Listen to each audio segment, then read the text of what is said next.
The train headed for Sunset City will be departing soon.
The train headed for Sunset City will be departing soon.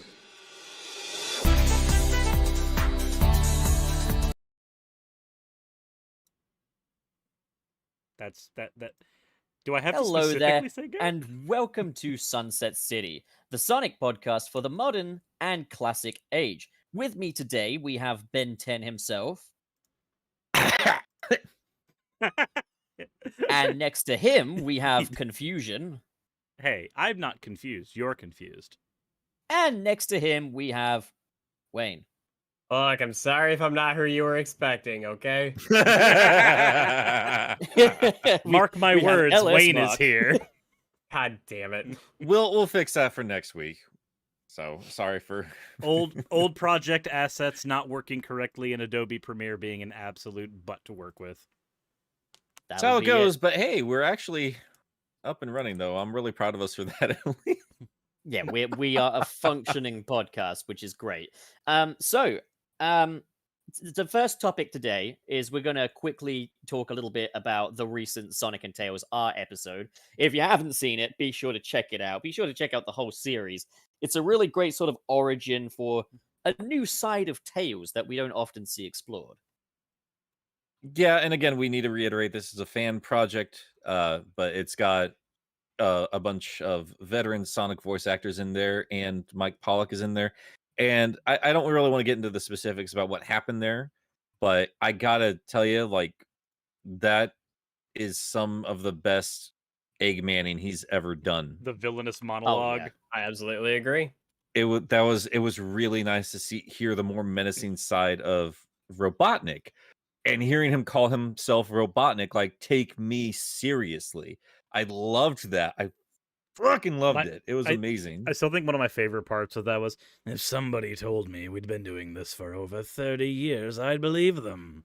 Don't do it. That's meta. They're referencing real life. That's bad. No, I liked that, You though. That fucks. delivery there was great for it. Yeah, Meta it's or a- not, that's a good way to handle it. What I It's a like is great- it.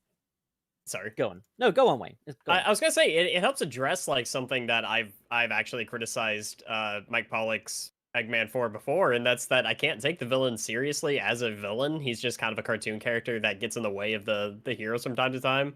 Not so much in this. No, he's just a straight up bad guy, and I love it. Well, It's a he's great- both. He's got range. It was awesome. Yeah. No, it's Yeah, it's a great show with it does great justice to the characters, more so than you'll find in a lot of other Sonic media these days.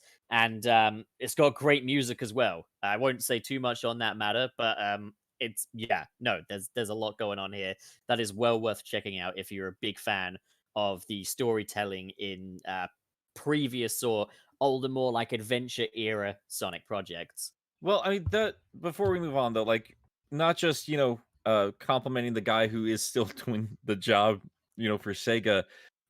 It is still great hearing everybody else doing their parts and hearing Ryan as Sonic again, and everything else. Again, we don't want to spoil who's been showing up there. Yeah. The story itself is a lot of fun. It's compelling. I'd say the more spoilerly things would be like the fan servicey characters that you might not be expecting, and more the characterization more than anything else. I really got to give it up to Emmy. Like I was telling you guys before we started recording here, she's doing this. I don't know if she's done this like for any other project or not. It's certainly the first time I've heard her do this, and just seen her post on Twitter, like she made her own like Tails shirt as a kid, and I can hear that passion. I can hear somebody who's deeply cared about this character their entire life coming through there and giving Tails the character arc that he really and truly deserves. Like, we got hints of that through the adventure games, but never really told out in a different kind of narrative that I think we can all agree he absolutely deserves. And Oh yeah. I got a lot of Goku Gohan vibes with this episode, and made me very happy. No, it's yeah. a total love letter to Tails. It felt very, all right, Tails, I'm handing it off to you, without spoiling anything. Like that was Bean. Sensu Bean. Jamal, Okay, thanks so- for the $5 in the B theory forever. Thank you, our pal Jamal. And okay, so are we ready for the next topic? Topic number Yes, 2. sir. Oh, yeah. Okay, so Nick and I had a fun day out at the Sage Expo 2021. We're just going to pretend it's a physical thing just for more I'd love it compelling if it was. storytelling. I really Um, love it if it was. So it's basically the Sonic Amateur Games Expo, I believe is what it actually stands for. Mhm. And we played through a handful of games. So and we'll just kind of go through what we played and the kind of experiences that we had with it. So would you like to start, Nick, with one of the games that you played?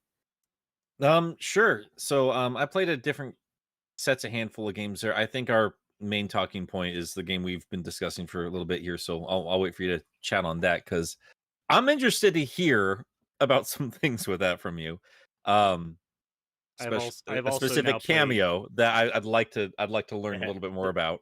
I've also now played that as well, so I'm caught up to speed. I did that when we were watching. So Sonic Wayne has Tales too. Are. So all four of us can So talk shall we about it. start off then with this particular game?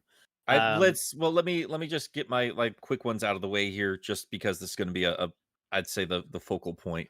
So the ones I tried, the non-Sonic games, I think was Froggun, which is very competent, a kind of a puzzle platforming, old school kind of a thing there. To say, it looked like a good N64 game. I'd say it reminded me more of like Mega Man Legends in terms of art style, but I mean, that was also an N64 game. Well, it's if you're playing originally Mega Man, PS1, if you're yeah. playing Mega Man Legends, you're playing it on the PS1. Otherwise, you're doing it wrong. Yeah. First time I played through that game was N64, so fuck you and my Sounds like you did childhood. it wrong. Sounds like you just failed as a gamer. Fake gamer Oh girl. man, fake gamer girl, Suris. What's a Mega Anyway, Man? Is that like a Superman? I swear to thing? God. Look, I'm done with e-girls. I prefer eye-ladies now. Okay. All right. Okay. Continue, Nick. Is that a lady made out of eyeballs? No, eye-ladies nuts on your face. Get on with it! Anyway, what was that other game that you were in the chat? Was that Ever Oh, it Sleep? was Eversleep, yeah. Yeah, that was another traditional platformer. Again, very Nuki-Nuki Girl. competently made and very charming. It had a lot of Japanese folklore in the core design. You're playing a Tanuki, a female one. I think there's a reason why they went female. So you didn't have giant And I'm actually, balls. and that Jordo was with us too, and he gave us $5 just now. Thank you. I went and played a bit of Buck Up and Drive after Nick played it last night. Damn, that was a fun time. That was the other game. I'm mentioning the non-Sonic stuff first because I have seen these games in other amateur expo sort of situations. I bought Buck Up and Drive on itch.io. It is fantastic, and there's an amazing Sonic reference in there. Think Outrun, but with a combo system. It is very fun. It is a lot of fun.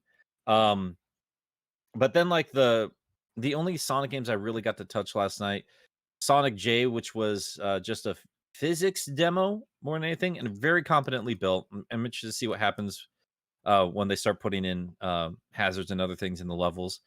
But the physics are in a good place. And one I keep hearing about, but I haven't touched until now, which was Sonic Triple Trouble 16-bit. That was fantastic. That was very well done. And they gave Knuckles a challenging boss fight. It was great. And Knack, the what did you call it yesterday, Suris? Oh, Knack the Fangle? No, it's Fang the Knackle. Fang the Knackle. Yeah, he looked great in sprite form, and his boss fights were great. And the turtle boss fight was upgraded to a full-on straight up UFO. It was amazing. It was so cool. Joshua Seared, hey Nick, it's Mr. Noodler from the Twitch chats. Well, hey, how you doing, man? Sorry I can't stick around for very long, but tell the dog I love him. Dog, he loves you. Josh. I love you too. But that's basically mostly what I played that wasn't of the 3D variety. Oh God, way past Cool Kid. Thank you. Goodness, everyone's generous today. Sorry I'm a bit late. I was busy watching the latest Sonic and Tails R. Good. So Any butt. Hi. What's any butt? Is that It's like it's any way but with butt. Okay. Longtime fangirl, first time donator. Also, hashtag B Theory is canon. It really is. You know what? See, we don't need to are- mention it anymore. Like we've passed it on now to way past cool kids. Like We've way given it past to the cool kids. fans. I guess That's we're our just gonna start that's saying our any butt. gift to you. Aren't we benevolent? You started this. I know I did. I feel good about it. I feel good about it. All right, Pup, do you want to kind of talk about your experiences? All right, so I saw on your stream that you were quite focused on quite a lot of original titles. So I figured I would play exclusively Sonic ones for now, just because I'm not a real gamer. So It's not untrue. I'm gonna start with a big event status one. Clue in what I just said there. Big's Big Adventure. How was No. that? Oh my god, that looks good. I'll tell you about my experience. I couldn't play it. Like, my PC cannot handle it. Like, Oh no. it Uh-oh. looks absolutely gorgeous, and it looks like this big, beautiful, sprawling open world with tons of stuff to do. And I would absolutely love to play through it, but it was completely unplayable on my laptop. Oh, So dear. I enjoyed playing it in slow motion for the brief bit that I did, but 5 minutes into the otherwise 1 minute opening cutscene, and I'd had enough. So yeah, that was a good one. Do you want me to move on to another one, or do you want to talk any more about anything else you played, Nick? No, I rolled through all mine. Okay, so you're done. Okay. Yeah. The next one I played was Sonic Blasters, which is a 2D Sonic game. And it kind of treats itself as like a continuation of the Chaotix game. The gameplay is very faithful in terms of its replication of the classic Sonic gameplay. He's got the Insta Shield as well, which I like. The sprites are really nice. I think like the cutscenes in there, they go for like the text box thing, which I'm a little lukewarm on. And I think the presentation there could be improved a little bit just in terms of like the grammar and stuff. But other than that, like it's good stuff. The level design was ambitious and really exciting. The music was excellent. But I will say this, some of the enemy and trap placement was just straight up obnoxious. Like I wanted to go fast and I get smacked in the face by something. And it happened quite often. So that's one thing I guess I would either work on unless they want to kind of market that as it's a hard Sonic game. So yeah, that's Sonic Blasters. Next up, we have Sonic Encore. And like visually, this one looks really nice, and for the most part, it's pretty well optimized. Like I could play it on my laptop. Here's the thing I'm gonna say is it is a low end laptop, so if something doesn't play right on it, like big world, like I'm not gonna hold that against the game. But like it's got a really pretty aesthetic. It's got a good selection of characters. The music's solid. The recreations of classic levels are really nice. I think Aqua Lake looked gorgeous, and it's nice to see them doing that in 3D, but not playable on a low-end laptop. It goes with, I think, the bumper engine, which Sonic GT ran on, which is great for if you're really building momentum and stuff. You don't get too many opportunities here, though, and I did find that with this level design, it was a bit too slippery. I had a massive anxiety attack for any time I needed to do precise platforming, even though there's a brake, which is really handy. And I did find there were instances of like falling off of a platform and falling right back to the start of the level, and it's like, I think I'd rather just have a bottomless pit, if I'm being honest. But like, yeah, no, I liked the game perfectly fine. It's just there's things I'd probably iron out is maybe put like a death box for when you get further up in the level, and yeah, make some of those platforms a little bit bigger. Other than that, though, really solid game. I think Oil Ocean was the best level in there. Good stuff. So then there's this quirky little one that I played called Sonic 3D Blast Extreme. And it kind of seeks to kind of bring about the Sonic Extreme experience, but it doesn't do it in that fisheye lens kind of a way, which I think helps. Yeah. The music was banger after banger. Like, the music was incredible.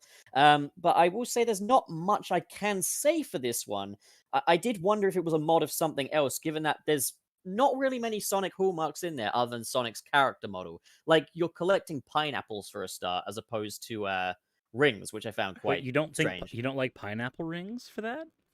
You don't think the bees also like pineapples? Yeah, bees love pineapple, dude. Fuck off. And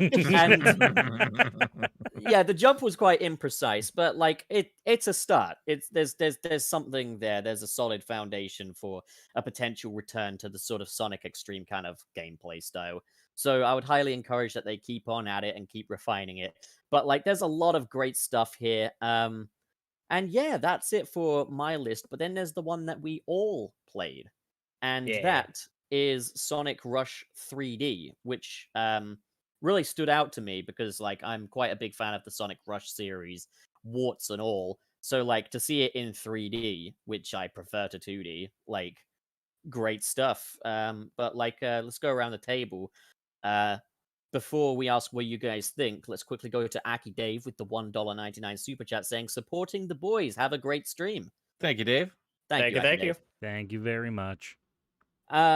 Wayne, do you want to start us off? Sure. So all of you, I don't know when the discussion started on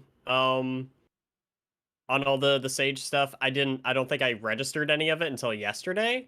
And part of the reason I'm not able to keep up with all of this stuff is because I'm working for 10 hours. I'm also a manager at a store, and my entire day is dealing with nothing but messages. So trying to catch up on all of them is a nightmare. My man's overworked. Can we get some pity super chats, please? Oh my god. So the only one that I really had a chance to sit down and play was Brush 3D. Thank you, Akashoden. Holy cow, thank you. The pity bits. Oh, wow. Yeah. Thank you so much for the $20. Thank you. But yeah, God, what was I saying? Right. So I started it last night, and I ended up playing it like somewhere between like 20 and 25 times because I was really enjoying it, and I was trying my damnedest to just get through the entire level in under 3 minutes. Which I eventually was able to do. But yeah, no, I really enjoyed it. It's it's definitely got some quirks about it. Definitely little things where I feel like the engine is kind of struggling to do one thing or the other. Like, for example, if you're going through a corkscrew or something, like it feels like it's snagging like the camera every once in a while.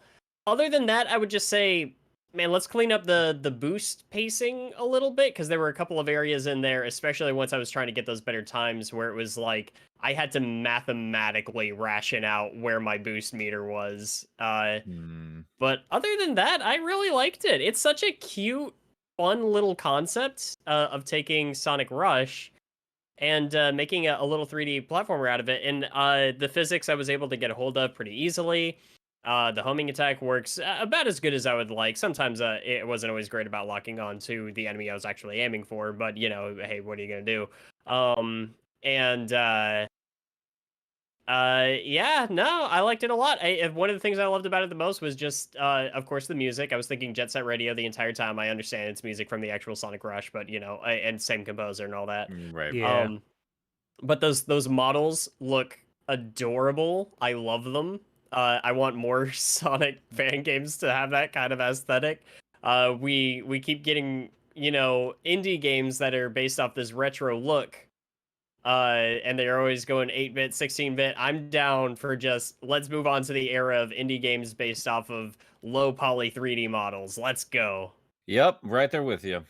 Yeah, that's as much as I've enjoyed things like Shovel Knight and everything else, like Crypt of the Necrodancer, everything going back to that aesthetic, seeing crunchy low poly stuff again, it's become an art style in and of itself, the same way that that pixel art has, and I want to see more of it going forward. Yeah, I agree, and I don't think pixel art's going to go anywhere. I think it's just its own aesthetic nowadays, and it's synonymous with video games, and it's going to be here forever now. It won't go anywhere, nor should it. Yeah, and I think that's going to be the same with low poly as well. But yeah, I'll stop interrupting. Oh well, that was my piece. Pass it off to somebody else. Suris? I guess I'll give my perspective. So it felt, I know somebody mentioned this in the live stream, and I don't want to take their idea, but their idea is how it felt when I played it. It felt like a demake of Sonic Unleashed. Which is not a bad thing. That's not a knock on the game. But it was very obvious I was playing with low poly assets from Apatos and not assets that were reminiscent of Sonic Rush. These are things that felt more like they were in Unleashed, which again is fine. There's stuff I really enjoyed. I liked how you didn't have to have your boost going constantly to do things like running on water. Whereas that always felt kind of limiting a little bit in Unleashed, where you had to ration boost out a little better. Whereas in this one, it's like, yeah, you can use boost if you want to. And that's kind of how I prefer boost. I prefer boost being a thing that I have options to do, not a thing that I have to do to get through the level or I'm screwed. I know it's a fan game, so this next criticism doesn't necessarily matter too terribly much. But it really did feel like Sonic was very loose. The homing attack had a bunch of issues where it wouldn't necessarily line up right. But there were some set pieces in there, regardless, that I adored. As soon as you're done with the water walking section and you start going like almost aerial, there's this part where you have to like scale a bunch of Eggman robots going higher and higher into the sky. And just as a Sonic set piece, that made me feel amazing doing that, despite how finicky the homing attack could be. I didn't like the 2D sections in it too much. Whenever the game did the Sonic Unleashed snap to 2D, I felt like it was performing not great then. I felt like that was when the game was on rails. But then every single time that it moved back into 3D, I'm like, okay, things are loose and hard to control, but I have full control over this character, and I'm enjoying playing despite all of that. So I want to see more work on that project. I want to see more done with it, and I want to see more of those just stellar set pieces. Nice.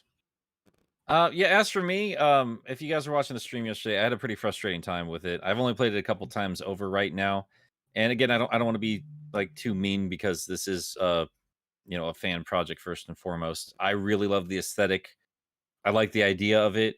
And full on confession, I've never been a big fan of how the original Sonic Rush looked with Sonic's 3D model compared to what I always thought was very flat, a level aesthetic, if that makes sense.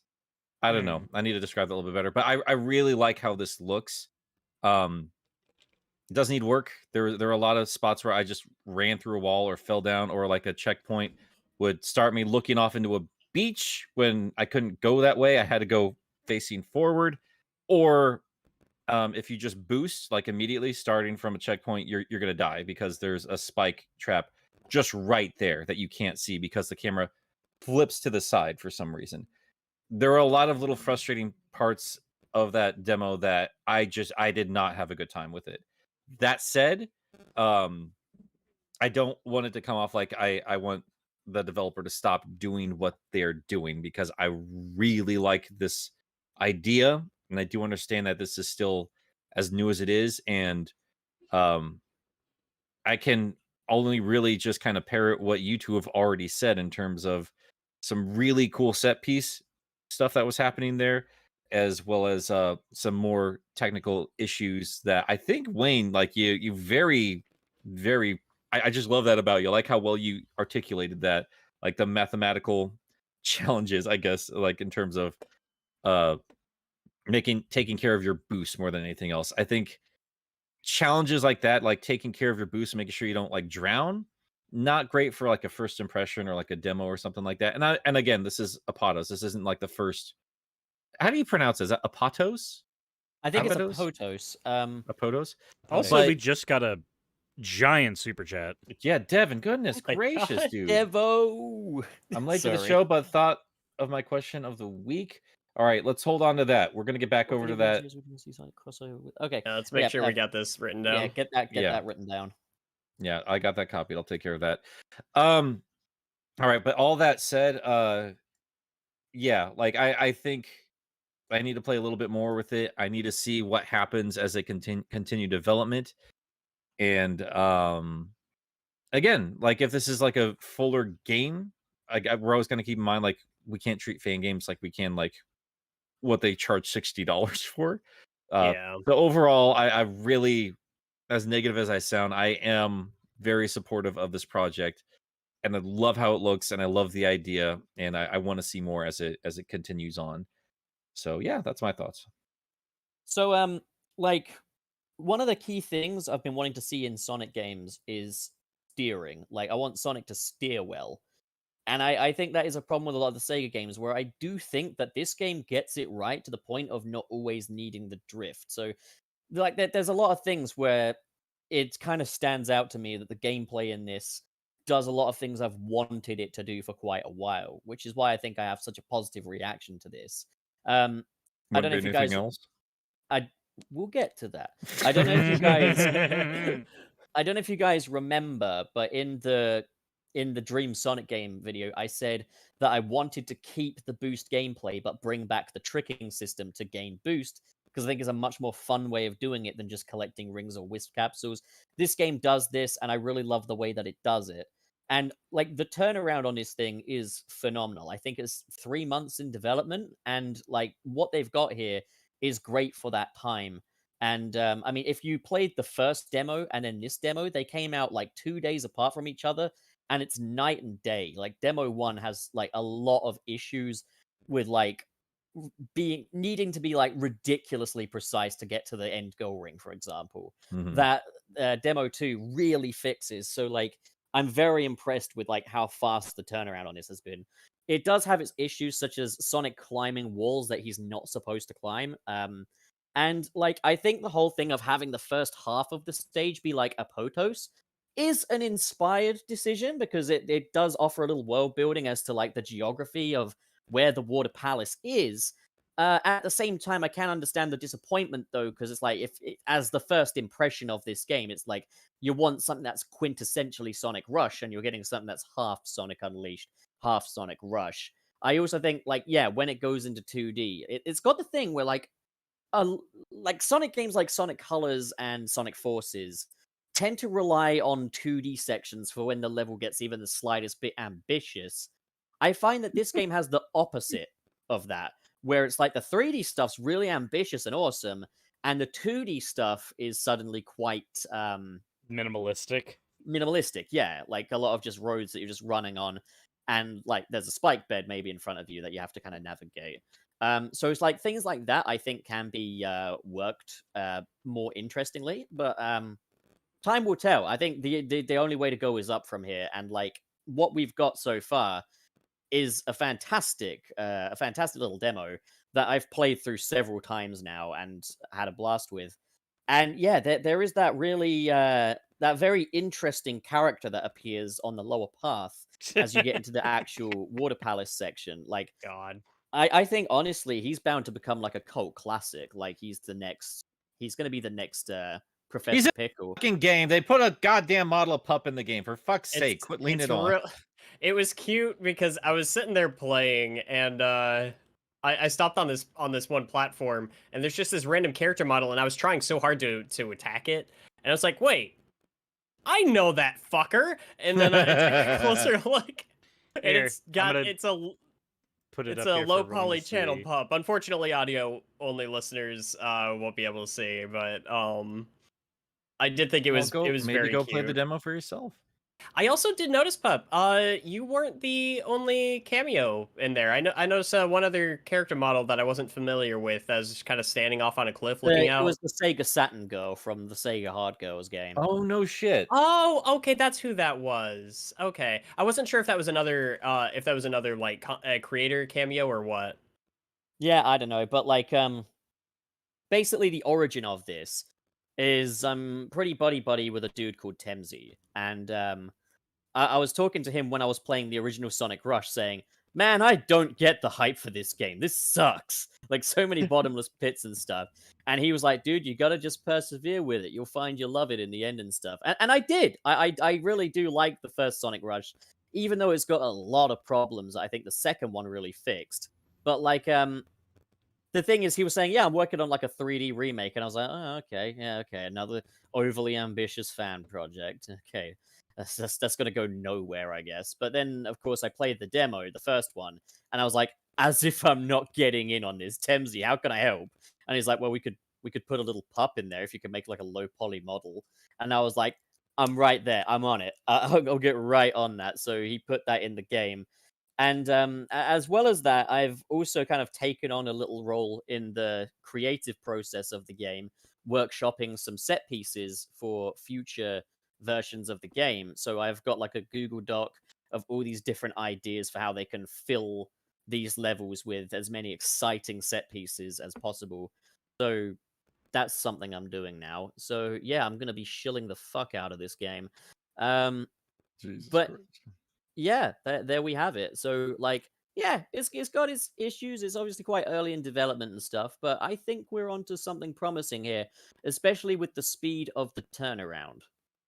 I need to say this, like in terms of like all the other 3D stuff we were seeing there, and there's some decent looking stuff there. There's a lot of that Unreal, like the engine, like just sameness from a lot of the games we saw. I'm in love with the design of this game, and I'm such a sucker for like weird little Easter eggs or weird little character models. Like, what is going on with this? I've rambled on forever about that weird, creepy hobo in Twisted Metal in my Discord, but And here, the weird, creepy hobo is Pup. but that's literally like my favorite part of the game is like I just like that, just like this weird, creepy dungeon thing, and there's our boy right there. It's just kind of, it is a little creepy, but like in a good way. Like I was just tickled pink to see him there. I love little Easter eggs like that. I like running into that shit. There was something Pup, I'm actually glad you didn't mention anything to me, and maybe you did make a mention of it and I just missed it, but I was actually really happy to not know about that going in, because that was a really special little moment, just seeing one of my friends like just kind of showing up in a game. Thank you.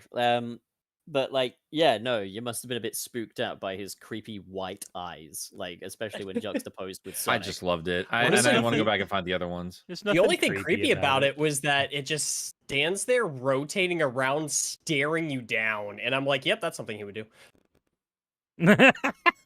He's too tall. He's too goddamn tall.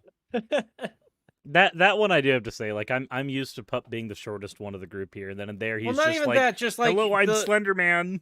the aesthetic, and I know I didn't ever mean to offend you, Pup. Like I've told you this before, like when you showed off your full model, it's like he looks like a cute little dog. Why is he so goddamn tall? Why has he got clown shoes? He's not tall. Like the Pup is supposed to be short, but I guess Sonic is shorter than the Pup, I guess.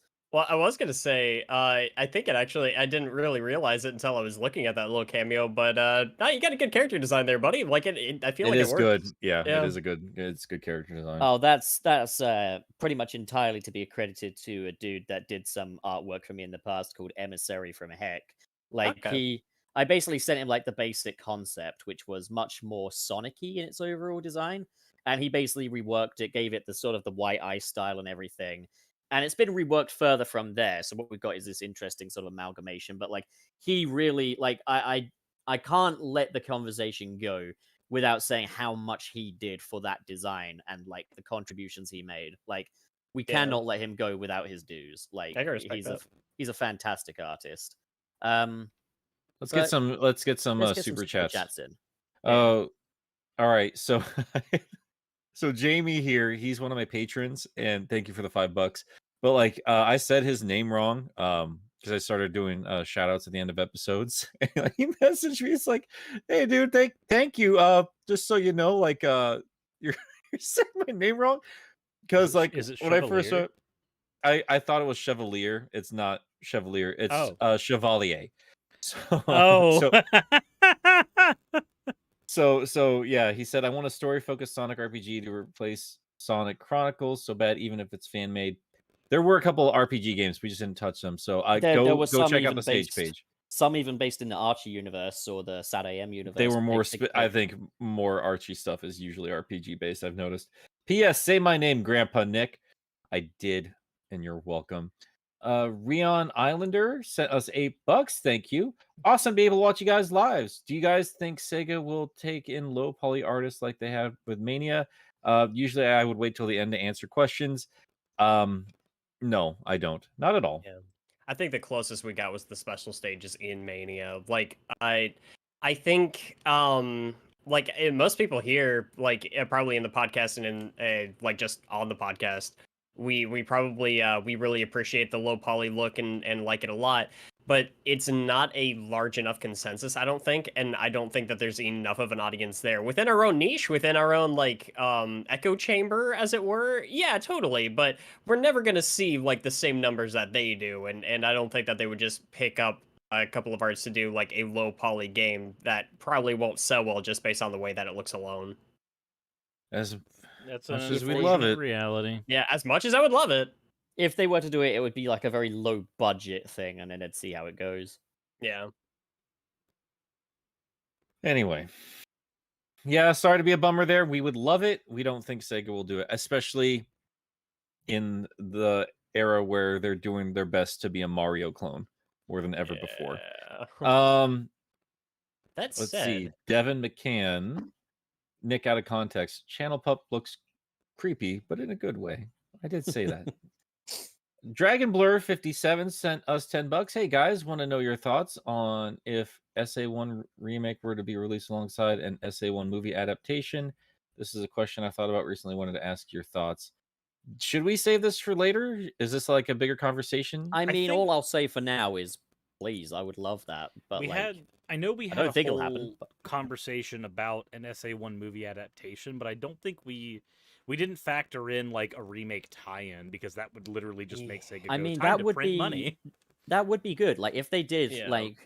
if they did like a year where they had like a synergized Sonic media, so they did like a straight to DVD, straight to streaming DCAU style, or is DCAMU? I don't fucking know. But like if they did like a DC animated movie style Sonic Adventure 1 feature film, as well as a Sonic Adventure 1 remake, like yeah, I'd be there buying both of them day one. Like hell yeah. Yeah. Now I do think that opens up a much larger discussion about like what a remake of Sonic Adventure 1 even should be or how it should be handled. Suris, I know we were planning on having a discussion about that at one point. I Yeah. think those plans kind of like, I don't know if they fell through per se, but they have just kind of like been buried. They dematerialized in the cacophony of real life. Yeah. I've drafted like 3 different scripts about how I do a Sonic Adventure remake, and I'm still having a challenge with it. So I think that might have to be a show topic at some point. I would be down. Shall we? I'll be honest. I think that it's not out of the realm of possibility because I still think Sonic Movie 2 needs a big bad boss fight at the end of it. And if it's not Metal Sonic or some random Robotnik robot, maybe the Emerald houses Chaos and we just have a big water monster without, all the, the adventure lead up there. Or at least Which, Chaos makes Zero. them Like matter. build him. If they did like Chaos Zero and built him up, they're not going to do that because he's like one enemy from a game I like, but I can dream. I think they would just go straight to water monster popping out without No. giving us all the Instantaneous Biolante. It's such a good like build up for that story though, the whole hunt and everything. It literally is just the Infinity Saga but with Sonic. So Before we get to the third topic, shall we quickly address in a timely fashion Devin McCann's first question? Yeah, the big. Who would we like to see Sonic crossover with, and what kind of gameplay style would we like to see? Leisure Suit Larry. Isn't God, I that wanna really die. horny game? Yes, is. and Yeah. that means that it is perfect for a particular era of Sonic. I also don't want that. I I'd kinda still do, play it. I don't not give a gonna lie. fuck. I don't give Yeah, a fuck. it's Yeah. I'm just gonna say it right now. I actually wouldn't mind. This is like a thing that will never happen, but I really wouldn't mind seeing what would happen with like the Sonic franchise in Klonoa. Come on, you piece of shit. I didn't know I was taking yours. I'm No, sorry. that's what I was. Yeah, no, I'm with you. I think Klonoa is too good for Sonic. Like when I You might be when I think of things that I think could mesh well with it, Klonoa, because it already has that kind of like, yeah, you're playing in 2D, but we're gonna play with that idea a lot, and that's Mhm. something that I think Sonic could do for fun as well, like doing that but fast. Oh, Sirs, have you gotten a chance to play Lunate's Veil yet? No, I have not yet. Oh man. Okay, I'll tell you what. I wouldn't mind Sonic with the scriptwriters of those games Oh yeah. Oh, a Sonic game that could make me cry. because I'm sorry, and I know everyone's offended by this. Klonoa stories are way too damn good for Sonic stories. Yeah, they are entirely emotionally driven, and I think Sonic likes to play with that idea. I mean, if you even harken all the way back to like Sonic Adventure 1, they really tried to do a Mhm. whole lot of stuff with Tails and all that stuff. But it always kind of felt like a half measure, whereas Klonoa, it's the whole damn point.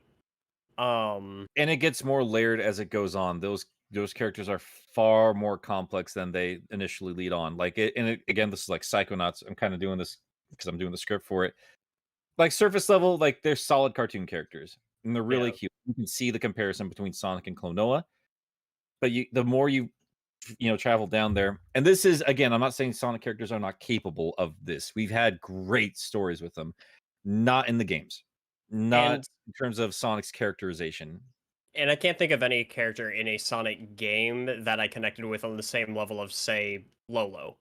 No, Jesus, dude. Like those characters. I mean, there's a Okay, reason so why we what still keep talking crossover about. do you want? Like, we've established that. Oh, Well, like, right, I'm right, just- I'm- sorry, yeah. There's a thing though. Like Sonic is such a unique beast. It's kind of a challenge trying to imagine I've got one. how I want him to interact with characters. But go ahead. Now, this is a little outside the box, but I would like to see a crossover between the Rayman Legends series and Sonic Boom. That'd be fun. Oh, I that feel could be like those interesting. two Work. universes could mesh. Jack and Daxter too. I was, I was toying with Jack and Daxter. You know who else I think I think would actually be a way better fit? Ratchet and Clank. Ratchet and Clank would work for mainline Sonic, I think. Give Sonic a gun. Like oh wait, they've already done that shit. Never Wait, mind. hold on. I have a terrible idea. I want you to consider the types Oh, of for schemes that Fuck's sake, Crash and Sonic Boom. Why on earth didn't we say that? God, Mario that yeah. and great. Sonic Wait, would be that's pretty perfect, badass actually, as well, I'm yeah. not gonna lie. I can throw something at the wall that's really fucking like haphazard and off the wall, but it's just wacky enough to work. Think of Eggman piloting a Metal Gear. Stop. You stop this shit right Think now. about it. Think about Don't it. for make me just- want it. Don't make me want it. Think about how fucking convoluted and goofy Sonic know stories what? can get. You know what? Get adventure era corny ass over the top writing of Sonic Adventure and give it to Hideo Kojima. I would Yes. play the shit out That of is that. exactly why I'm thinking. Because do I want something that's like gonna make me feel emotions? And yeah, I want that Klonoa one. Do I want something that's just gonna be fucking wacky? Yeah, hand it off. Let's do the Metal Gear collaboration. Let's go. And let's I'm be down. real. As much as I adore the Metal Gear series, and as much as I like Kojima, a lot of his Nanomachine, son. a lot of his writing isn't really that far above, say, Sonic Adventure 2's.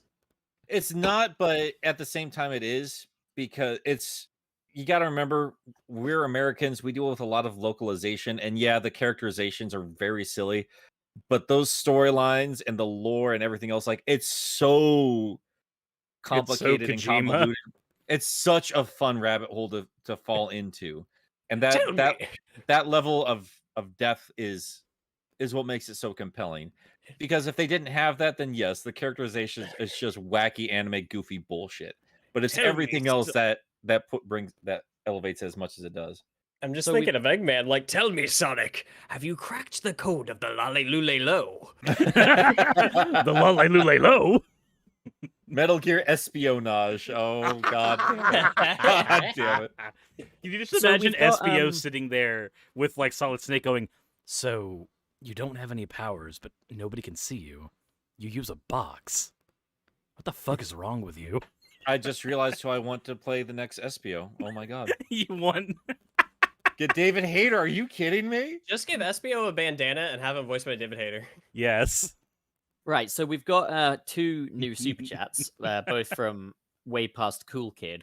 The first one, $4.99, thank you, says, I've been a huge fan of Nick and Pup, especially his character design, channel branding synergy. Oh, thank you. And Mhm. Suris, you're super cute, and I like your smarts. I don't have any of those, but thank We've you. had a lot of people hitting on you last couple of days, Suris. And then there was that They fucking- literally think you're a cartoon course. character. and then there Of was course. that Jacko pose that was submitted yesterday. That was great. But That of was course- something. Way Past Cool Kid did not neglect our boy Wallace, saying, Wallace is undead to me, in a good way. And Emmy, you. I'll thank you for take the $5 too. Sorry I'm late. Yeah, yeah, sorry for being late all day with that. I was waiting forever for episode 9. That was a great episode It though. was really good. That was worth it. We just got done gushing about all of it. That was a fantastic episode. Wonderful work from the whole team. Yes, for really. Bravo. Also, we're getting a lot of people like throwing out some really fun ideas out there. Nobody has said MLP, nor will we ever. Sonic and TMNT, Mario and Sonic, but not at the Olympics. Yeah, I think we'd all like that. Yeah, I would think love that's it what if they would Sega's pull the trying to trigger do. on that. They're just trying to package up Sonic best they can so they can Like I said, that's when they finally do a proper Sonic and Mario adventure crossover, and then Sonic goes back to being the Sonic we know and love. How weird is it that Mario has had a proper, like, actual game, not just a sports game collection, like an actual proper crossover with the fucking Rabbids before Sonic?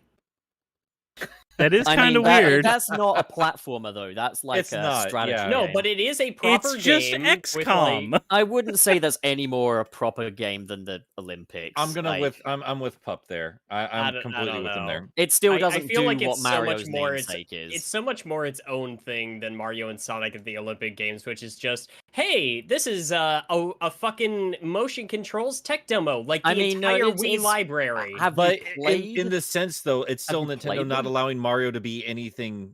He's not allowing him to be a platformer with anybody else. He's got to be in a different genre completely than what any of them are known for. I It mean, is like just as wildly jarring. the 2020 Mario Sonic at the Olympic Games has like a story mode and everything. So like That it's the feels like a closest- Flash fan game. I don't give a shit. That was Oh, but it's a Jesus. fun little thing to do, and I enjoyed the hub world. It looks so bad. At least It does not. At least put Sonic and Mario Kart. Goddamn.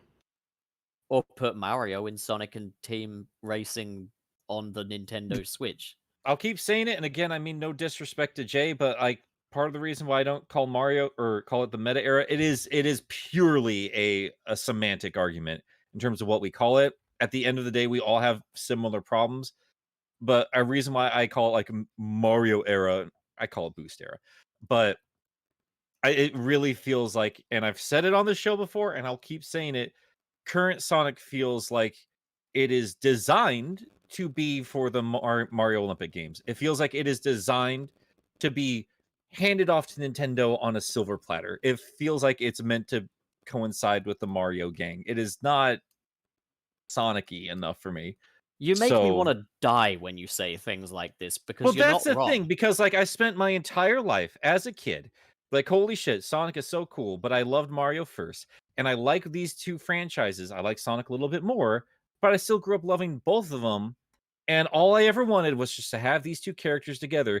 And now that we do, we still don't have it exactly the way I want, and I want more than anything right now to Sega to distance the fuck away from Nintendo as quickly as possible. Let I Sonic agree be from Sonic. the standpoint that Sonic is not contemporary. Mario's contemporary. Sonic isn't. he's been Again, you are exclusively not using contemporary. that word What correctly. when you say Like, contemporary, what Sonic do you mean? is supposed to be cringe. Sonic is No, supposed he's to be not. cringe. problem no the problem was he was contemporary. You- Contemporary means he was of the time. Pup, 90s I want Sonic is you of the to- time. I want you to go look at the intro to Sonic CD, and I want you to say that again.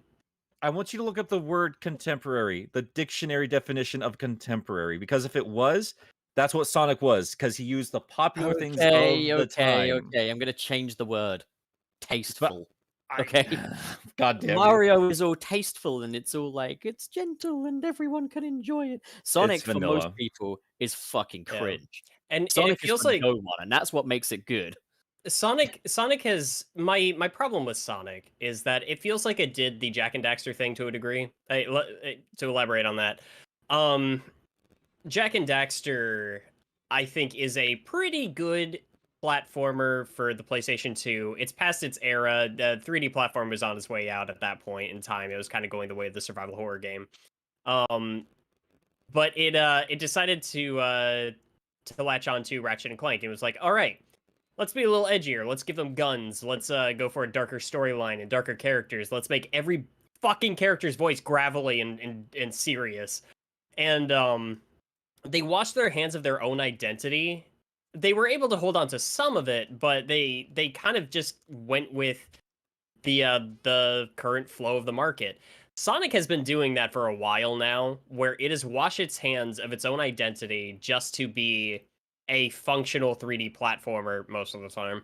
That's the thing, is like it's always been like Sonic worked because he went against the grain. Like Mario would be like, It's a fun time. He's a friendly plumber. He's got a happy little smile on his face, and he's going through kingdoms of mushrooms and stuff. This is Sonic! He's on a snowboard. He's fighting emo hedgehogs with guns and bats with tits that are detectives on space colony arcs with lasers and explosions, and the moon gets blown up. Like, that's Sonic. Not this. So I'm also friendly Mario on my flower bed. I'm gonna go for a nap at the end of the game. Like, all right. So no, I'm sorry. I always gotta interrupt with all you adventure fucks here. But, and again, I do like that era. I do. But everybody talks about Sonic like that is what Sonic is supposed to be. That is not what Sonic originally was. That is Sonic of the day. Let me finish my point. He was, though. Let me finish my goddamn point. Okay. He was even then when that was a massive shift for the sake of following trends of the time, because that is when anime was getting huge in the West, and suddenly Sonic was getting more shonen as well. But like, Sonic has always been a clout chaser, like always. Like he's always been following trends, and Adventure Era was another massive shift for what we knew Sonic to be. I'm not saying let's revert back to the old games. I'm not saying let's not revisit those ideas.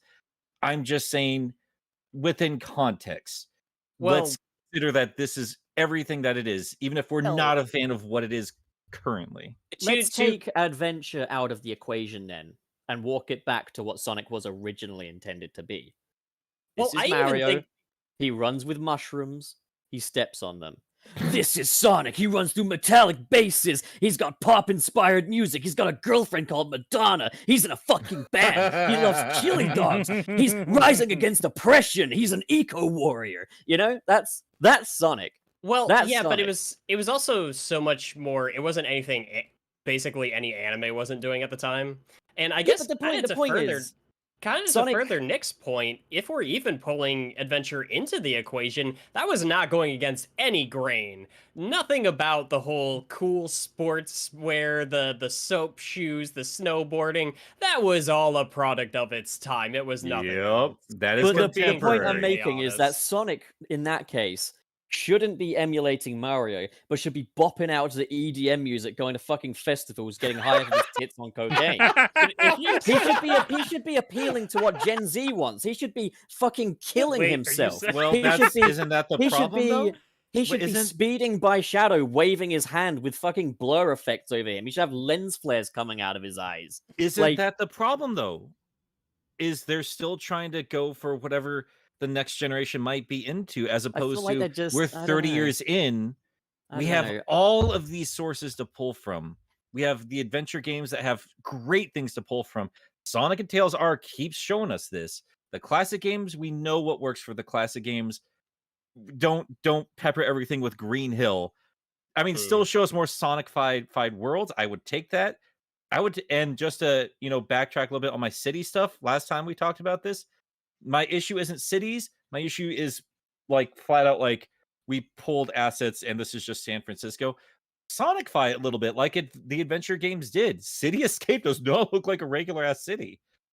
The point is, I don't want to be loading up a game like Sonic Lost World, where it all looks very cuddly and it's got this harmless fucking orchestral track greeting me. No, I want to be greeted by fucking butt rock. I want to play this and think, my God, my dad would fucking hate or love this. Like, I want to be assaulted by Sonic. I want Sonic to be confident. I want him to take his fucking massive quilly dick out and push it out of the screen at me. Okay, all right. That's getting a bit much. We have some more super chats to get to. We do, but like just for the sake of this pup, just for the sake of the word contemporary, you've literally been arguing for the exact opposite of what that word means. Okay, well, you can just piss all over my corpse. All right, so we've got another super chat. We have to make the this corpse time first. From Pagrec, $5. Best podcast. OVA discussion episode soon. I would say it should definitely be in the pipeline. We really should have done it for this one, considering. We can always do it for next episode. There's always tomorrow. There's always next week. Tomorrow, yes, the next Sunset Episode City. I really don't even know if we're gonna have time for retrospective with everything. We do have a lot to talk about. No. We're only an hour in. These are usually 2 hours. We can devote our time. So I do think it's maybe time to talk about Rise of the Wisps though.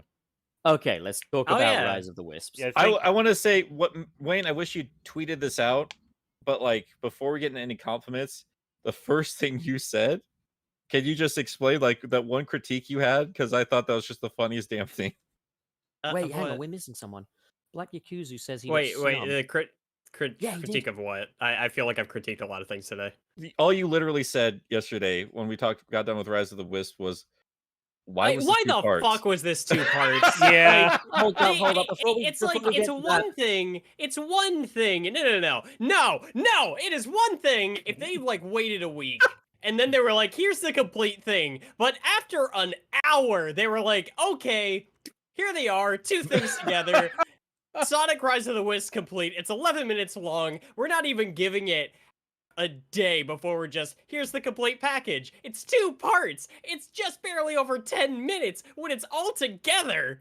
Before we get down that rabbit hole, we did miss one super chat, and since we're already overdue on that, I feel the need to do this now. Yeah, go for it. Black Yakuzu 94 cents, $5 says Sonic is designed to be cool, but coolness is always changing. Mario never really defined itself, so he's more timeless. In that case, Sonic's got to go with what is cool, I guess. Which is why I guess people have an issue with Sonic's design sticking around as it is. But either way, I want Sonic to bust a cap in my ass in the next game. Like, have him smoke a cigar or something, whatever the kids find cool these That days. is, well, I mean, that's always going to be the problem with Make him a with stoner. Sonic. Make him a Is yeah, stoner. cool is always changing, Just pull and it. it's going to mean differently.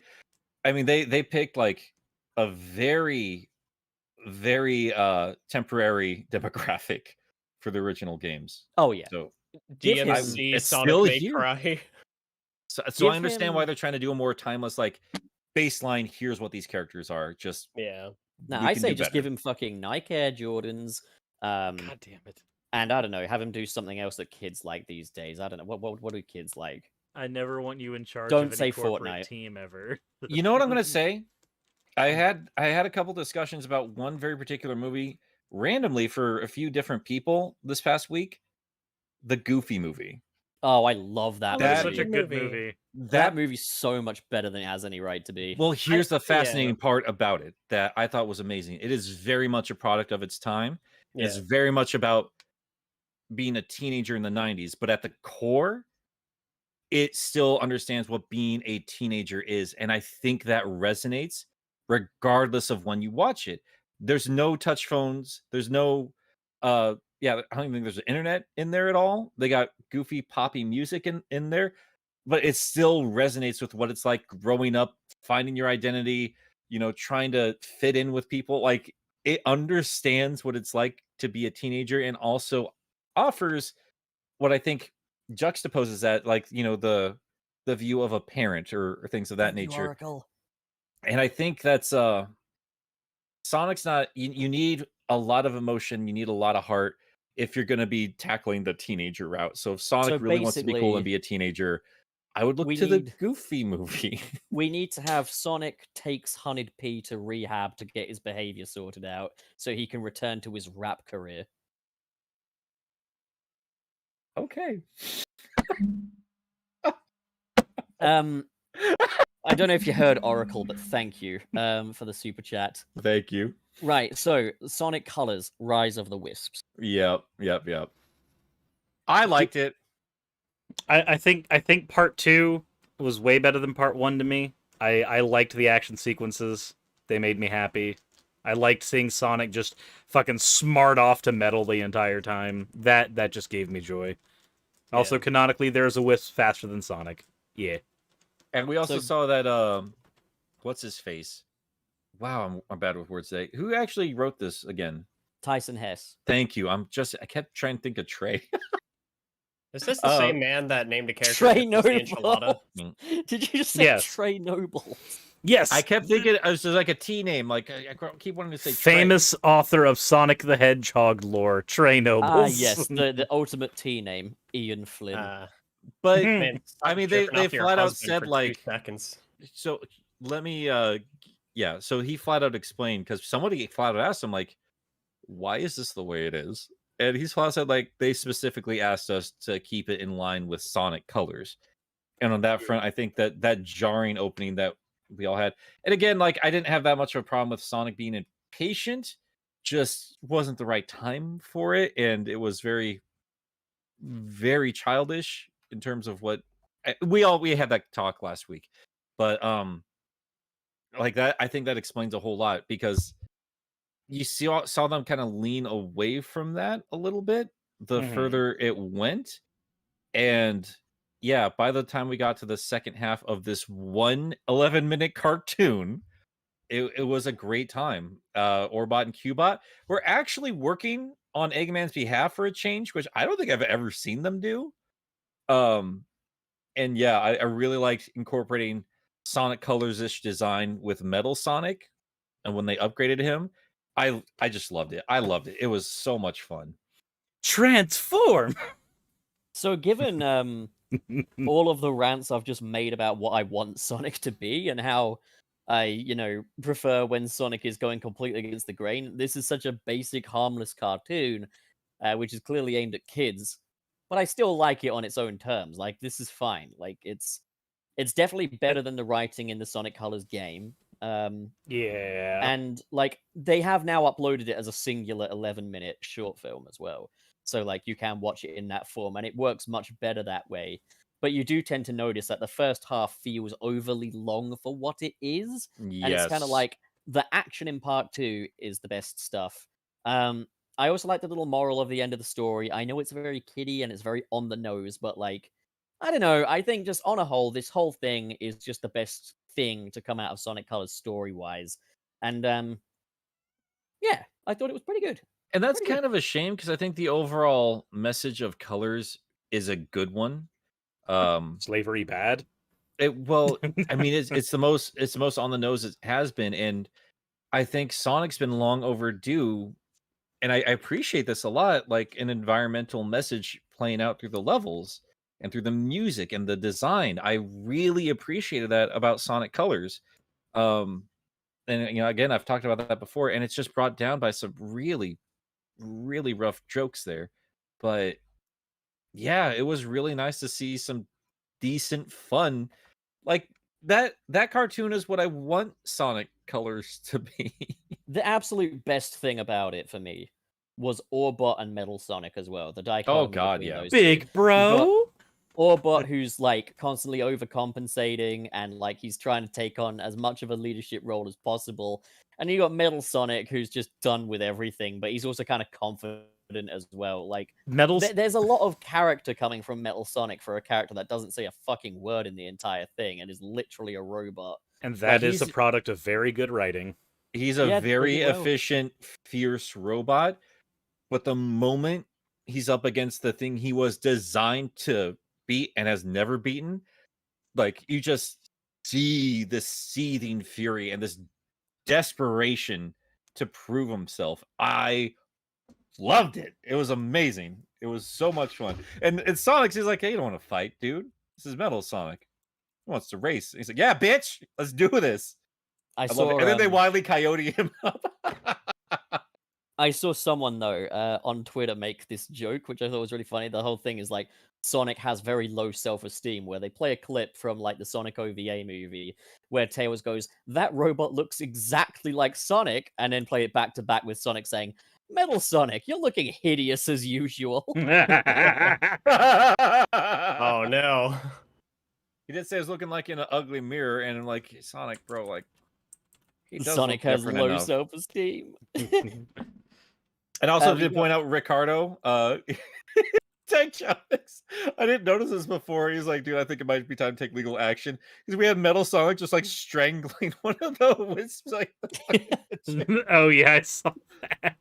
Oh, there was a lot of Wisp abuse in this. There was a lot of Wisp choking. I think like someone there had a choking fetish for Wisps. I have to ask, because the lead up to this, it looked like they're going to put a big emphasis on these uniquely designed Wisps with the stupid headgear on them. I'm so glad they did. Solid snake Wisp. The fucking Wisp Avengers. I'm so glad. What the fuck did they do? They gave Sonic his powers. They went around trying to free their Wisp comrades. They were why didn't they just specifically have regular Wisps? They didn't individualize them at all outside of like here's some headgear. They There's no didn't need focus to. on They them. they didn't I can need see to. They're that. fucking wisps. Who cares? I can That's see my that from the point. perspective of just like somebody who's done animation work before. It's where you're given a very small allotted time to do this shit with, and you just want to do everything you can with what you do have. And it's like if you can add a little spark of life to a very minute detail, sometimes that's enough. Where it's just like, yeah, the Wisps have their own personalities. Yeah, they are trying to help themselves, but they also need a hand, sort of thing. I thought it worked for what the overall theme of the cartoon was going for. To be perfectly honest, I've been a little quiet because, like, as far as this cartoon is concerned, I don't have a lot of thoughts on it. I feel like the bitter old man in the room because man, if it weren't for this podcast, I probably would have watched it.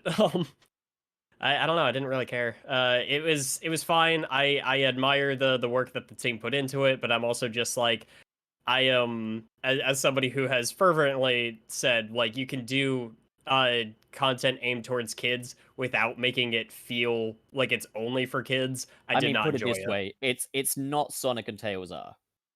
Yeah. It's I don't know. I will say it this. feels like we're just starved for like baseline okay storytelling and cartoons and everything like that. Wayne, I'm with you. Like this is not like as far in terms of like if you just look at animation in general and what's out there right now, this isn't even the best Sonic short that we have. Yeah, we have Mania Adventures for shit like that. Yeah. And I feel bad about it too because like the one thing that is always going to get me because again it's like I feel especially for animators is I saw like one of the creative heads of the short like on Twitter yesterday and they're like thank you all so much for watching, our team worked super hard on it, and I was just like oh god damn it because I'm just like well now I have to feel something towards Now you have this. to remember a human being worked on this. Yeah, and... several human beings worked tirelessly on this, and they put their heart and soul into it. Damn it! So it's like I can respect that. I just wish I could say I enjoyed the actual thing more, but I'm not gonna lie about it. It's just if it weren't for, I don't know. It's just not normally the sort of thing I take in. So take any of my criticisms with a very large grain of salt, because I do not think that this was for me. We do Yeah. we do have a super chat from Oracle, $5. I would like to see another Sonic and Mega Man crossover, whether it's in the form of an IDW comic or game. What do you guys think? Like a sequel? I would not mind. I actually I never read the entire Worlds Collide story, but there's parts of it that I love. Like the Monster Hunter fan in me loves Styx the Badger taming a Gormagala. Like stuff like that just it tickled me pink as a fan of different Capcom properties. So I would like to see more of that. I especially liked seeing the blossoming romance of Dr. Eggman and Dr. Wily. The And it bromance also- was amazing. They are fantastic first one especially is Yeah. fantastic. Now, I've not read the Mega Man Sonic crossover, so let me know if this has already been done, but I feel like, especially with the writing that IDW has done, giving Sonic like certain moral conflicts and stuff like that, this idea of a future that is built off of these robots that will occasionally just go haywire on people. The Mavericks. Yeah, are they always called Mavericks? I thought that was an X thing. That's an X. Okay. But even like just in baseline Mega Man, this happens like every year or so. It's like an annual occasion in their world where it's just like, oh well, time for the Festival of Killer Robots again. Let's do this. Versus the Sonic world where he's constantly trying to prevent a future where something like that takes place.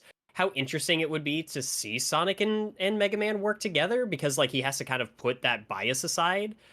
If that was really done in that comic, because again I haven't read it, but I feel like that's such an interesting thing that you could play with.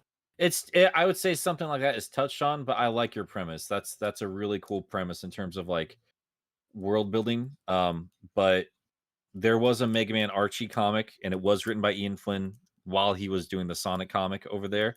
And you can tell like the passion for both those series shines through. So every little bit of fan service is going to be in there, and it thematically and narratively makes sense. It's really good. And again, like Ian usually does with these things, like he makes a compelling argument in terms of like a base game design, like what would make sense in a game narrative for mechanics, and how these things would work in terms of levels or boss fights and everything else. It was incredible. If you guys can't tell by now, as much as I talk about Sonic characters, like gameplay first and foremost every single time. So I really appreciate seeing that translated in terms of a narrative, as opposed to like Sonic SatAM, which they just disregard everything, and there's little hints and pieces here and there. But yeah, it's really good, and that comic convinced me that I want to see more of it, and I would love to play it in a video game because I think it would work beautifully. There's a crossover we should have mentioned again. That's embarrassing. So we've got a super chat here from my husband, Trey Nobles. It says, "Here's my weekly simp bucks for Sunset City." A little heart emoji. Thank you, Sunset Trey. City. Well, thank you, Trey. Honest to gosh, I'm so glad you're here. I don't need any hot busty shikatees when I got you around.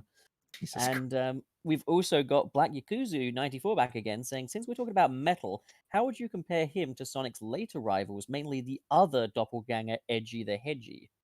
I would say that Let's get Edgy, into it. Edgy the Hedgy is the quintessential Sonic doppelganger for the modern age, but Metal Sonic is the quintessential Sonic doppelganger for the classic age, although he does translate quite well to modern as well. That's my 2 cents. I am with you completely, because Metal Sonic did not evolve in terms of design when they went modern, and I was very interested to see what they would do with it. Then it turns out they didn't do anything. They gave him a secondary like a segment, like he's segmented like an ant now, where he's got a rotating bit for his legs.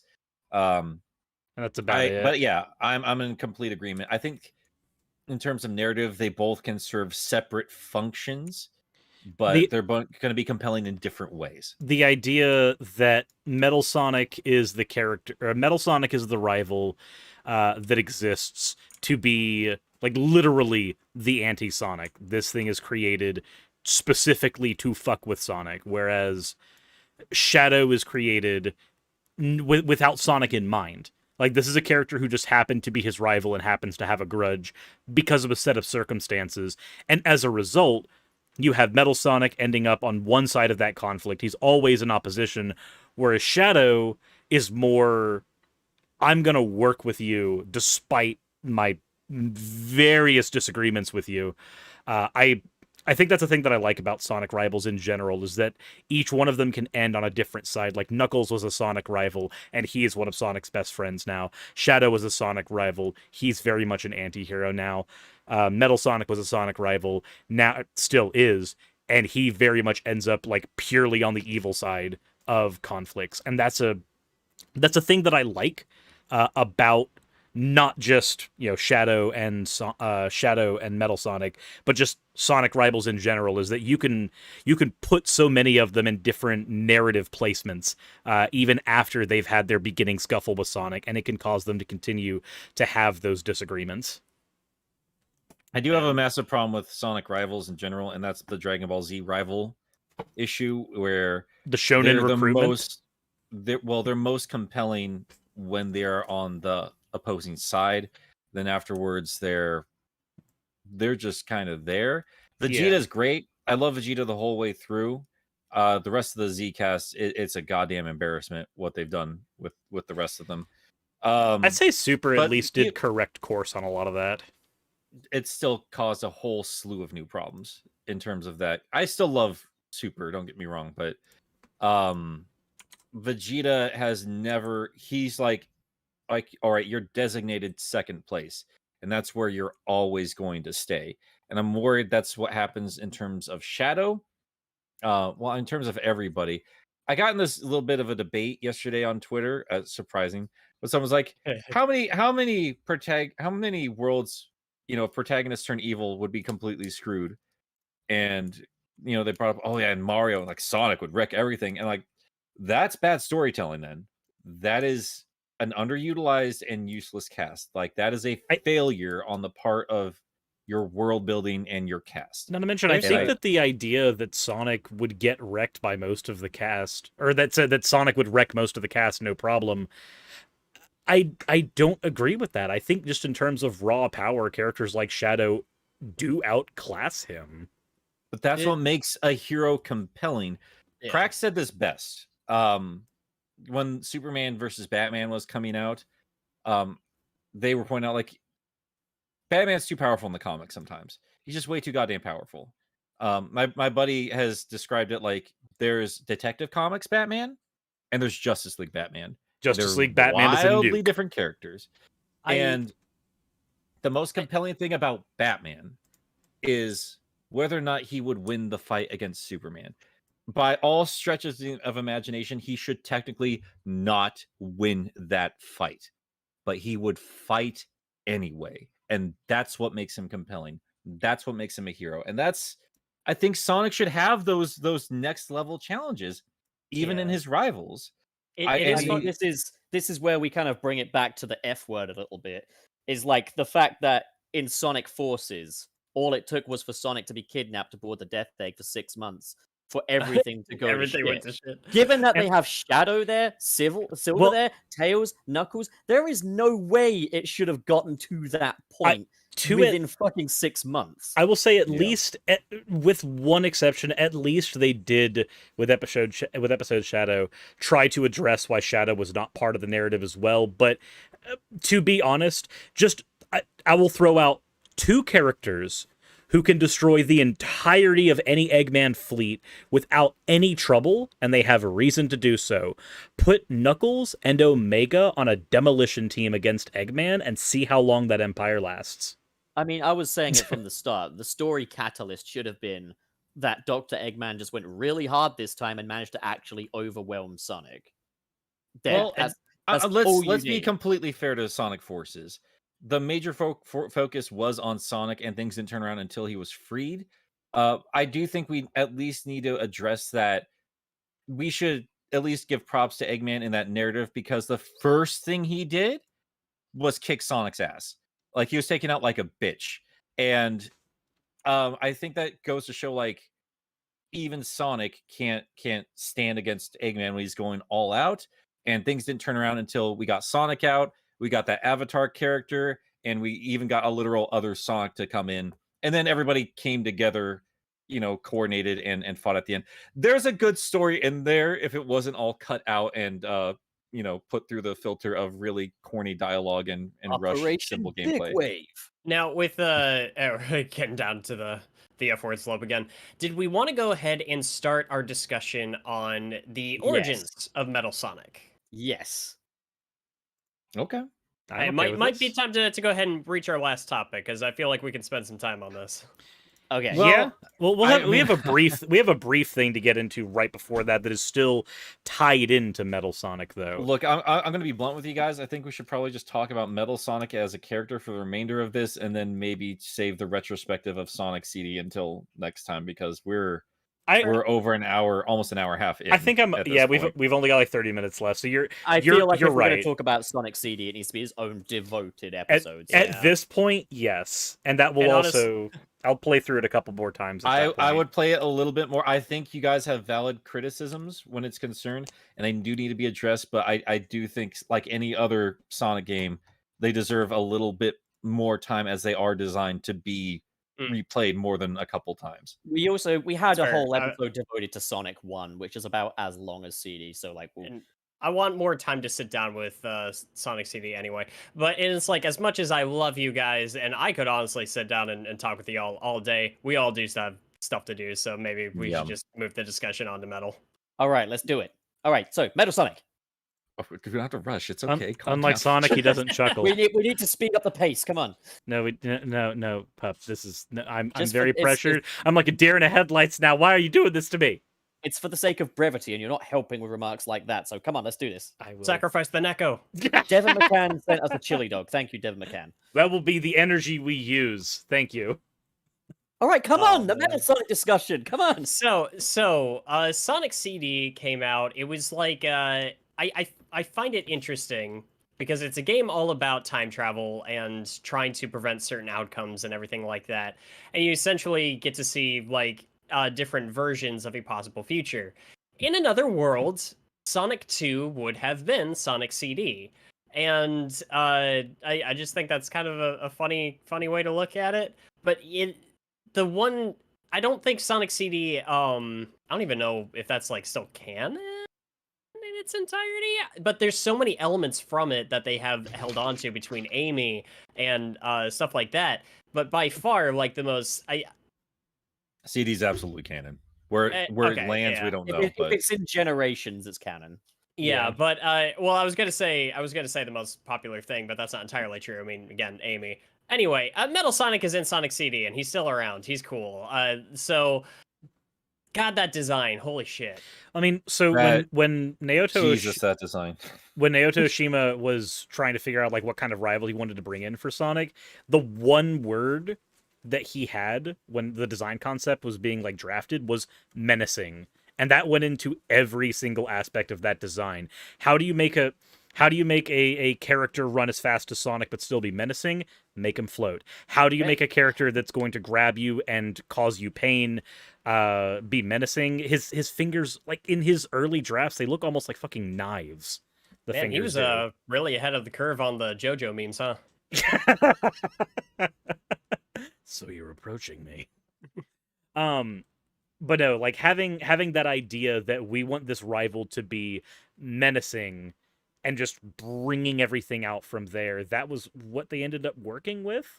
And I think it all came out really, really well as a result of this. The idea of using a jet engine to make a machine go as fast as Sonic, that's good from a design concept, and that's also just good in line with what we knew about Eggman at the time. Because at the time, Robotnik had squared off against Sonic once in games. We had Sonic 1, and then we were getting, Sonic 2 and Sonic CD.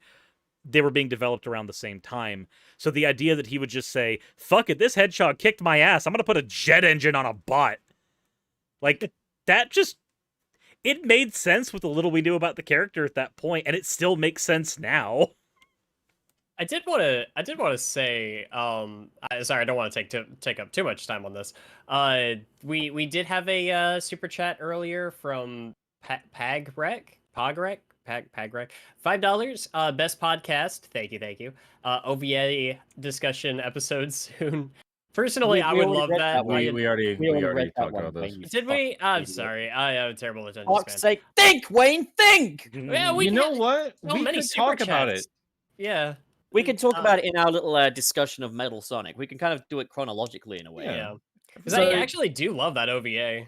It all begins with everyone's favorite prequel to Sonic the Hedgehog 4, Sonic CD. Definitely.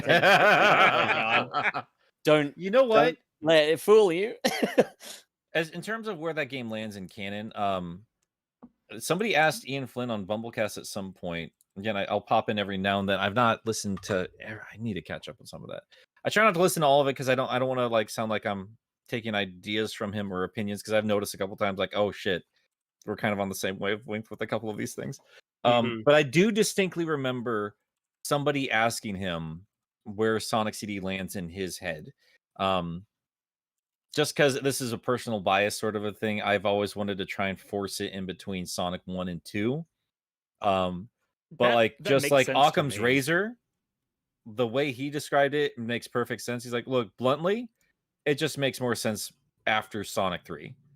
Like we have Metal Sonic, we have the mecha line that goes through, and then he finalizes and perfects it with Metal Sonic.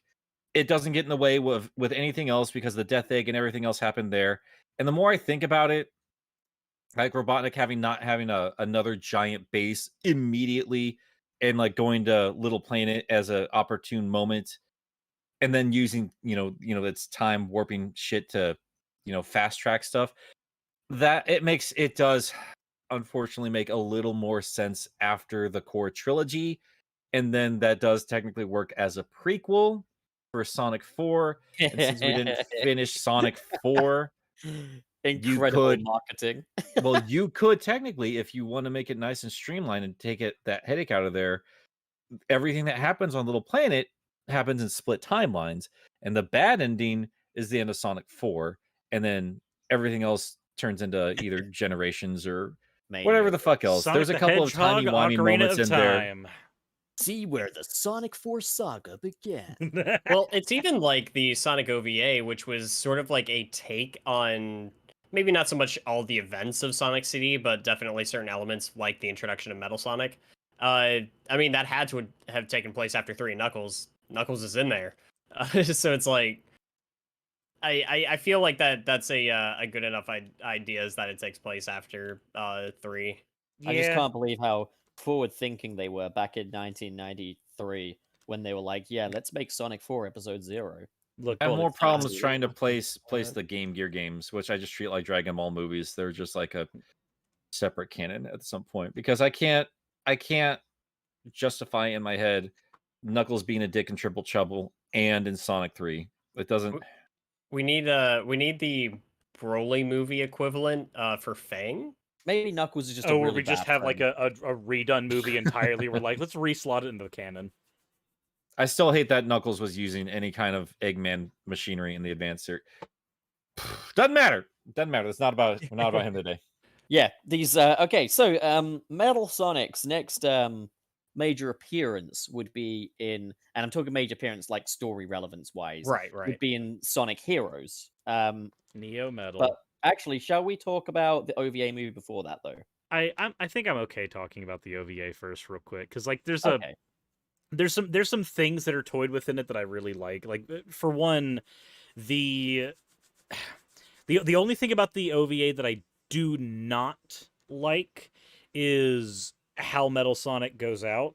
That's about the only thing that I don't like in that movie. Everything else, aside from the fact that there's some weird, like, we have to have a Neko anime girl in here, which I guess, makes it in line with Sunset City.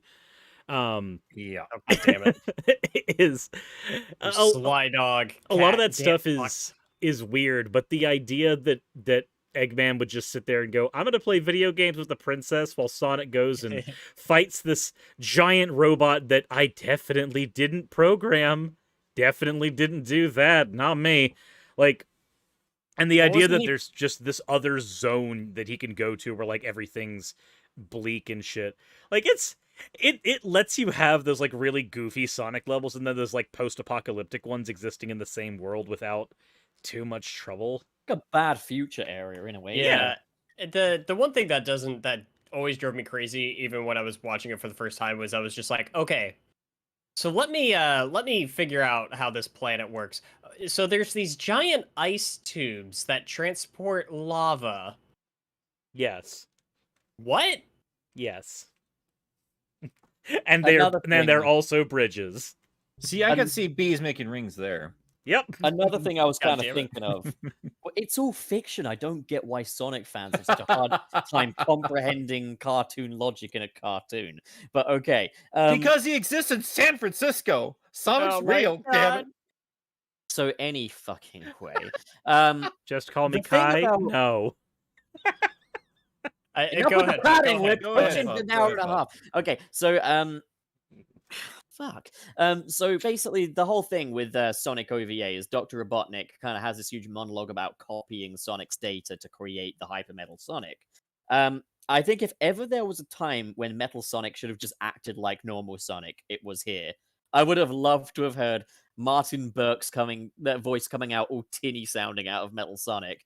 But like, yeah, this is where I kind of say, like, if he's supposed to be an exact Sonic replica, like a second Sonic that believes he's the original Sonic, I kind of just think it makes sense for him to act like Sonic and not like a Terminator. But like, still, it's just it's a funny little cartoon. But I enjoyed him. It's not my favorite of the Metal Sonic appearances, even in cartoon media. I preferred him in Rise of the Wisps. But like, yeah, no. So that's my 2 cents on OVA Metal Sonic. He's my favorite version of Metal Sonic, without a doubt. I like the menace that he brings to the table, and I think him not speaking and then doing a couple of like emulating Sonic's like cocky like stances and stuff like that mannerisms. was I love his nose precious. thing. His It little was nose you, thing. so you might know everything I'm going to do, but that won't help you. Also, he did do the quintessentially Sonic thing of looking up Sarah's skirt. Oh, of And course he did. Yeah, I forgot Sonic is He's always just categorized as a pervert. I got don't that little think banana nose for a reason. I don't think he was intentionally trying to look up a skirt. I think he was shoved through the bottom of a. We a know ship. that, Which Nick. didn't they have that thing where like they're basically connected, and so Sonic is somewhere else while that's happening, but he's like freaking out, and they're like, clapping. Sonic, the hell are you doing? And then it just shoots to Metal, like, looking up her skirt. So I said I liked this rendition of Metal Sonic. I didn't say I really like the overall narrative of the OVA because they just start throwing shit in there at the end. Like, There can no, only they're be deeply one connected. Sonic. And then, oh, I'm about to die. No, don't save me because they're gonna. That's why I mean, said, like, it's that's dumb. the You can one thing that I didn't characterize like. his compelling, drive was like there technically can only be one Sonic. I have lost, and I'm gonna take my loss. But Sonic yeah, they never did admits like. to loss, You're though. not wrong. Like he's being Terminator. Like that's literally he's taking out Terminator 2 style. Like, I just a lot of the stuff in it I loved, but the idea, the Metal Sonic that we see later in the series, right, who will cling to life at any cost so that he can usurp Sonic, because he's a machine. He's single-minded. That's his thing. The hyper metal Sonic in that movie just going, yeah, no, you did goodbye. There can only be one. Like, I mean, unless they're trying to imply I'm gonna- that I'm- Sonic yeah. would willingly sacrifice himself. I'm going to debate that point too because, and again, this is like we're comparing early Sonic media as opposed to what they did later, and this is me, doing what these comic writers for Sonic do, which is like I'm going to explain away all your plot holes. Where we have an Eggman who makes incredibly sentient and self-aware creature, or not creatures, but robots and things like that. Like shit that is like he's not even aware of like how good this thing is that he made. I really like that about the 30th anniversary comic that really portrays classic Eggman as a goofball, but every one of his creations, like the robots around him, are terrifyingly competent. Did you like? he's a Let's just goofball who keep could talking about accidentally that, genocide the world. like the Metal Robotnik mecha that he's piloting. Oh my looks god, that thing is amazing. awesome. Yeah, That thing's that thing is amazing. great. Did you guys catch when Sonic flips him off? Yes. Yeah, that's Yeah. just There's Yeah, an also when anime. Sonic when Sonic fucking lands on his nuts in the third act. Yeah, I mean early Japanimation. Animation. Yeah, they still don't give it that much of a shit about some of the stuff like we do over here. Oh my god, a finger's up. Yeah. I loved Okay. also the whole bit of Knuckles reprimanding Tails for groping Princess Sarah. Yeah. Yeah, I mean it's the franchise was still a work in progress, but you can see what they stuck with and why they stuck with it. And obviously, that early on they knew they had something with the design of Metal Sonic because I expected a Sonic robot to look like what Mecha Sonic was in Sonic 2. And that was cool to see just in terms of a concept, but when Metal came out, Yeah. and I'm sure some of you guys the first time you saw Shadow, because I was like this with Shadow too, is like I need to see more of this design. This is so amazing. I need to see more of this villain. And I think that's what kind of drove me through Sonic CD. I didn't own it. Whatever, we're talking Sonic CD another time, but like say what you want about that game, but like the Metal Sonic race in terms of classic Sonic boss fights, like that is a standout moment. And I think they understood like we have something really special here because know like what? Dark Mirrors are nothing new, but Yeah. Metal Sonic stands on his own floats on his own 2 feet in terms of a design. I adore that robot.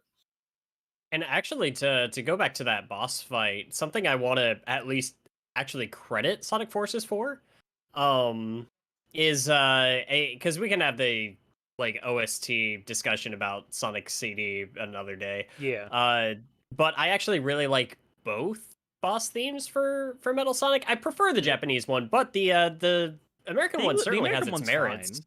And I like that the theme for him in Forces is a remix of that. Like they didn't just let that die out. They're They like, did- no, Bad Future Stardust Speedway for Generations, and then American version of that for Forces. Well, they also had an fine. American remix yeah. optional in Generations as well. They did. I thought that was a brilliant way to solve that problem because I grew up with the American one, and that is that music for me. And I've grown to love the Japanese version, and now I can play through that level with both themes, and they both thematically fit beautifully. I love both of those themes, and just god damn it, I love Metal Sonic. Can I make a hot take real quick though in terms of Metal Sonic themes? My favorite Metal Sonic theme is none of the Stardust Speedway ones, but as much as I shit on Sonic 4, it had for me what I consider to be the definitive Metal Sonic theme music. I think if it was instrumentalized a little bit better, I wish they would bring that theme back. It's a Well, good they did in Sonic and All Stars Racing Transformed, and they did it as like more of kind of EDM sort of a sound, and it worked really well. Like, I'll have so to listen to that. I don't remember that. I would love to hear more of that. Like, Let's do. Do we want to check out look at some of these super chats we have? Oh God! Oh wow! A lot Hey, of donations. we got all more? of a sudden. Just Oh, two wow. of them. I'm not just two. I I thought I saw sincerely three. appreciate it. Yeah. Junior the King. Just a thought. They should make a timeline where the bad future is canon, like Legend of Zelda, and make Metal Sonic a big threat. I mean, that's kind of how I would try and fix some of that stuff. Is like He's so cool. Well, I would say like if we have all these problems with canon and timelines and everything, like I would start splitting off Sonic CD. That is like the contentious game. That is a great place with all the time traveling bullshit to start fucking with that, and then go back to Generations, and that's where we start getting the deviation with classic Sonic and Mania and all that garbage. I'd be as well. okay with that because that fixes a lot of the like, well, why are there humans here, and then why are there animals over here, and like, well, different timelines. Sonic X, I thought was a great having the Mobius like world and then having the Earth like world. That shows at its best when it's trying to explain the plot holes of the video games, in my opinion. I like when Eggman reconstructs the moon. Exactly, like they're answering questions for us. Something I would actually really like to see if they went down that route and had like an evil, a super successful evil Metal Sonic that has reigned in the dark timeline. If they wanted to like cross him over with the current timeline, I think that would be cool. And a way you could do it is that what has he been up to before he like crossed over into this timeline? He's been using his ability, like basically Sonic's ability from Sonic CD, the game, to like time travel essentially, to hop around to different realities and just take out versions of not only like normal Sonic but himself, so that he just kind of reigns supreme as the only one. That sounds. It's not the exact same thing, but it is kind of getting close to Super Mario Bros. Z there a little bit. Yeah, actually, I like it. Well, actually, hold on. Mario Brothers Z, I don't think. The fuck is Mario Brothers Z? It is. Oh no, you're right. No, the Metal Sonic that they deal with in Mario Brothers Z is from a timeline where everyone's gone. Like he did do that. I don't know what this is. It's a fan project. You need to go check it out. You need to watch it. It is phenomenal. Well, now I'm going to be biased against it because they took my idea in the past. It's not the exact same thing, and also, I mean, a singular entity going out and killing other versions of itself is a very X-Men Marvel Comics thing. Yeah. Let's move over to the next super chat, which is from Sonny, with $6 Canadian dollars 99. Says Zavok is way better than Metal since he can make Metal his binge based Poggioli magma mode.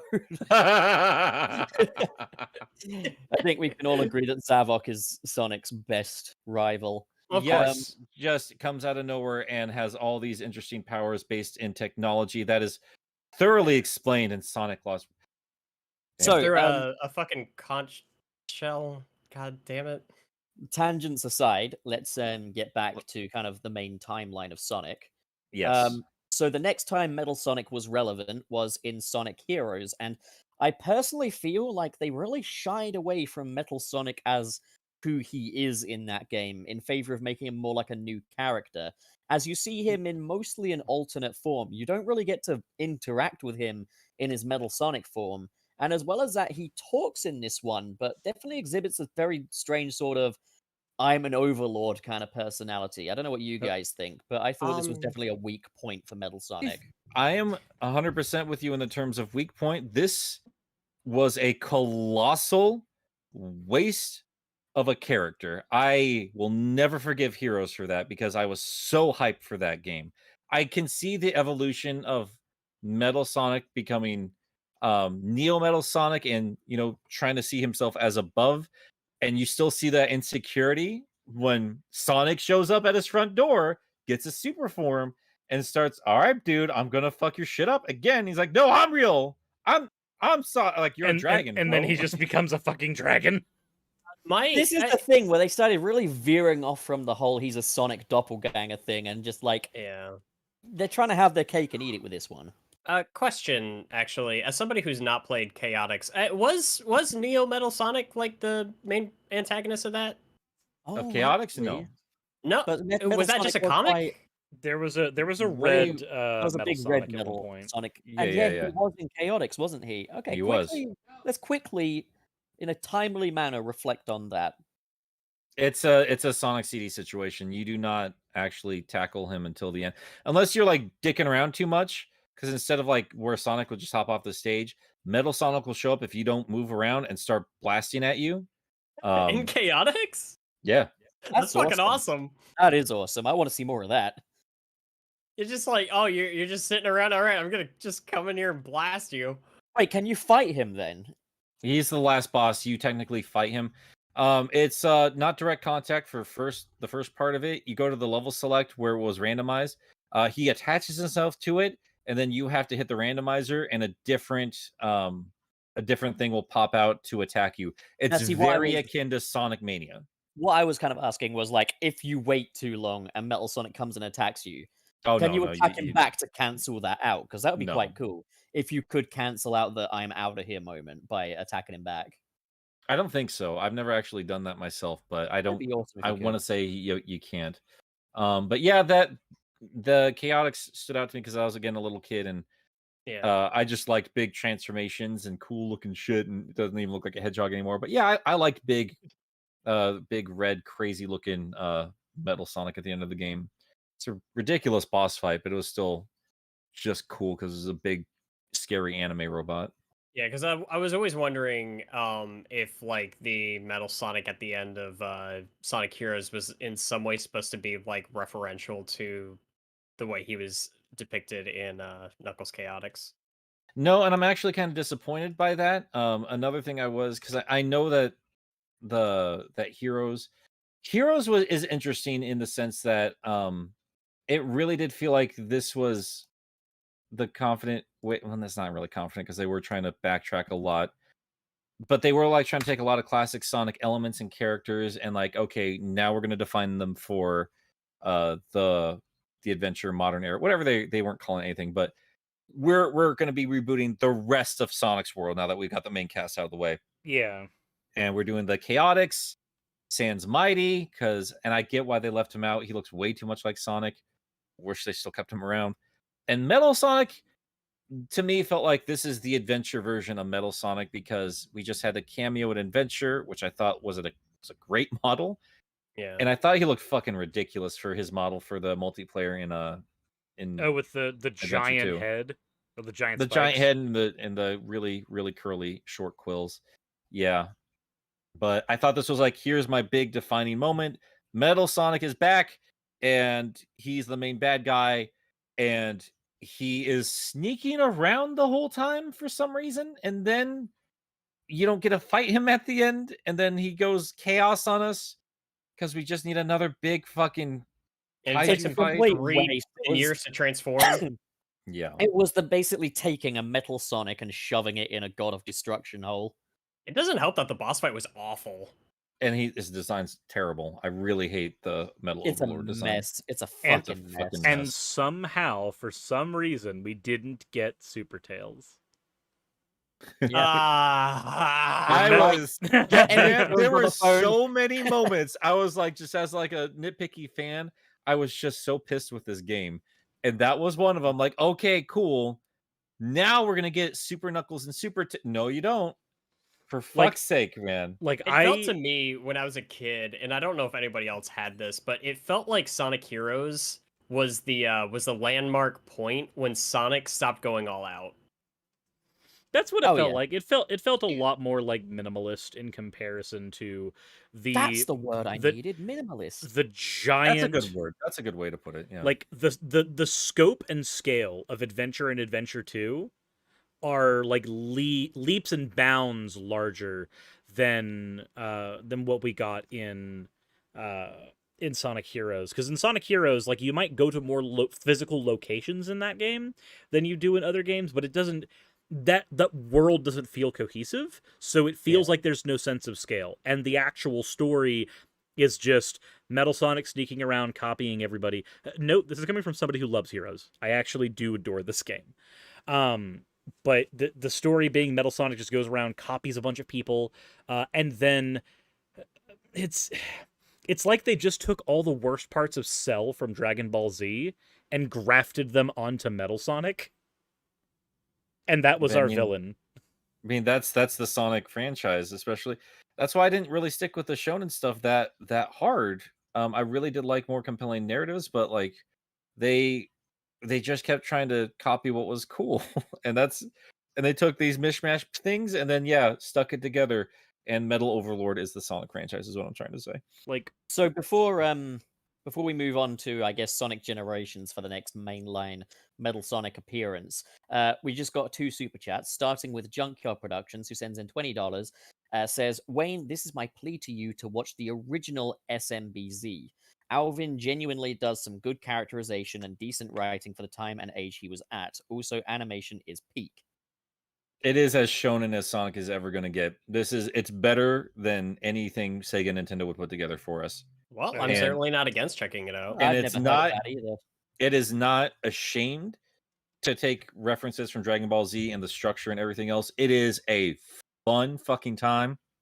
And for a flat, like 2D style, like we're not going to change camera angles too much. It is some of the best action I've ever seen. They don't change camera angles too much until Battle on a Disappearing Island. Right, but still, it's amazing. Oh god, it's yeah. I got to do a video about it. It's so good. Moving on to the next super chat, the evil Delic, as you referred to him, Nick, sent $1.79. Says Metal Sonic's theme from Sonic 4 is lookalike. I don't know if it's intentional, but yeah, it does sound like lookalike. Similar structure to lookalike. What's look? Can you guys? Lookalike was the original OVA ending. Yeah, that was the song from the OVA, which, by the way, I found an amazing remix of Metal Sonic's theme mixed with lookalike that makes it sound like it was just it matches. It matches. We drop that in the chat for the folks listening in and for me specifically, because I want to listen to that. Yeah, I'm gonna look it up right now. It's by Sound of a Shadow, and it is fantastic. I was posted the lyrics to the song as well in the on a Sunday riding my bike. I noticed many things that look alike. Well, oh yeah, there's a part in that song where they literally go, a cow, a steak. I don't like listening to the lyrical version of that song because it's fucking stupid. It is really stupid. I loved like the Japanese theme of Sonic CD, and up until I found out what the lyrics were, and that's why it became my little end thing there, because it's so fucking stupid. I really thought toot Sonic word. What did I think they used to say? It was like zoom zoom or something like that. I don't know. I thought there's something more thematically fitting than toot toot. Imagine just latching on to the words toot toot and just never letting that go, just like ending everything with that. Can you just imagine? Can you just imagine that after the age of like, this is the trombone skeleton toot toot? No, it's doot. You guys ever see that like the Doom like Photoshop cover where it's like the one demon and they replace his lasers with trumpets and it's just Doot Eternal. Right, so boys, sorry. On to the next game, Sonic Generations. So, I thought this was quite fun, as we saw for the first time in 3D, classic Metal Sonic with his big ass head, and he looked honestly kind of cute while being kind of sinister. Just a quick rival boss, obviously, but I thought his appearance in that game was earned and it was fun. Yeah, Sonic a the lot of Generations was seeing some of our favorite moments kind of realized in prettier graphics and things like It, that. it So was very seeing Bad celebratory. Future, yeah, and seeing Bad Future, like the best part of Sonic CD, the standout moment of that game, kind of played out in that sense. It's not really a race anymore. It's just a boss fight, and I thought it was cute seeing like Chibi Metal Sonic, but yeah, for It one of the standout boss fights like that had to be in that game, and I'm so happy it was. For me personally, that boss fight was the first time I ever actually experienced a fight with Metal Sonic in any medium, because yeah. I was never able in Heroes to get the last Chaos Emerald because of the really back-asswards way they make you get the Chaos Emeralds in that game. Yeah. I was able to 100% every team's story, and then I was always sitting on 6 Chaos Emeralds, and I had to keep on spamming Team Rose in a desperate attempt to make it easier to tote the key to the end. I could probably do it better now, but fact is, I didn't get to fight Metal Overlord, and I didn't own CD, and I never got the Sonic Gems collection for the GameCube, so I never played CD until it came out on Steam. Right. So Generations was my first time fighting Metal Sonic, and for that being the first time and it felt so fucking celebratory of that moment, it was huge. I loved the execution, even with it being my first time ever experiencing that fight. I mean, it was also like a huge return to form for Metal Sonic, considering Heroes came before it. Yeah. All right. I So think so like in hindsight, like the only negative I can really take away from that now is like I had such a fun time with Generations when it came out, but like looking back on it now with everything we have now, it is a little regretful like how cutesy they've kind of treated classic Sonic stuff at that point, because before then I had the OVA, I had the 25th issue of Archie, and say what you want about Spaz's artwork, but like he made it spindly. Like I was used to taller Sonic characters thanks to his artwork, and he made some of the best renders of Metal Sonic I had ever seen. And just yeah, I guess we didn't really talk about that issue. That's where we got the little thing for Metal Sonic for this episode. So yeah, it was a little jarring seeing him cutified, and looking back on it now, it is, I guess that's my only kind of regret with that game, where I don't know, like classic Sonic's characterization is a little, He's not the Sonic of that era. yeah. on Yeah. a note also of like Metal Sonics, not the Metal Sonic, but like given that they had the challenge gates and they had Sky Sanctuary, one of those challenge gates totally should have featured Mecha Sonic. Yeah, you can understand why they're trying to just focus on the one. I mean, when it comes down to a gun to my head, like if you're gonna have one Sonic robot, it should be Metal. Yeah. No ifs, I ands, or guess buts. he's the definitive. I kind of prefer Mecha if I'm being honest, but like, yeah, I really guess. like his design. I really, really like his design, and I will freak the fuck out if we ever get like a toy or we see him ever again, or if they even release like um images of him, like of the artwork. But yeah, when it comes down to it, it's more because I don't see enough of him that I miss him so much. But gun to my head, yeah, Metal Sonic is the superior design in terms of just in terms of like Sonic copy and for his own characterization, in my opinion. So moving on to Metal Sonic's next appearance, we have both Sonic Boom Rise of Lyric and Sonic Boom Shattered Crystal. And I'm going to say this is where Metal Sonic started to become boring, because he had no business really being in either of those games other than to be like, hey, that's something from the main series. Like, there wasn't really any reason for him to be there other than that. Nope, yeah, that was just their recognizable character shoved in.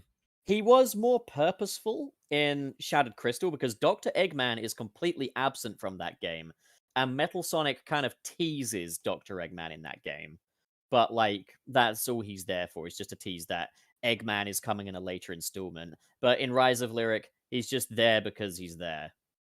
Well, I wouldn't really say that was like a major appearance of the character. Something I actually do want to talk about, because it doesn't sound like we really have much to talk about, unless I'm wrong here. Do you guys have anything to say about Metal's Boom appearances? Nope. There's Okay. nothing to say. He just leaves no impression. What do you guys feel about Sonic Rivals and his characterization there? I mean, I know he's just a radio for Eggman, but specifically the black and yellow striped Metal Sonic version 3. I have never seen him before. What? Wait, what are you talking about?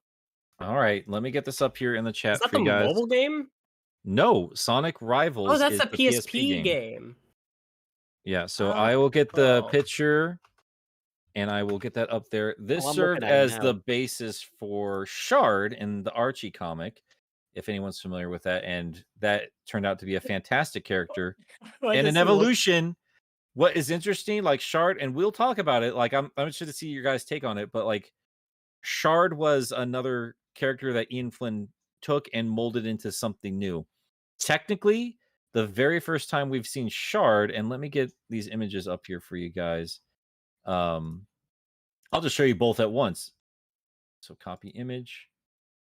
Let me get this over here. So we can't get this in the stream because Suris is AFK at the moment. But like, Oh, is he? Okay. Yeah. Yeah, so just yeah, technically the first time we've seen Shard, which is a beloved character for the Archie series, was issue 25. He is the original Metal Sonic, where Archie called him Mecha Sonic, and he evolved into his own thing, and then there's just a bunch of Metal Sonic copies from there in that canon.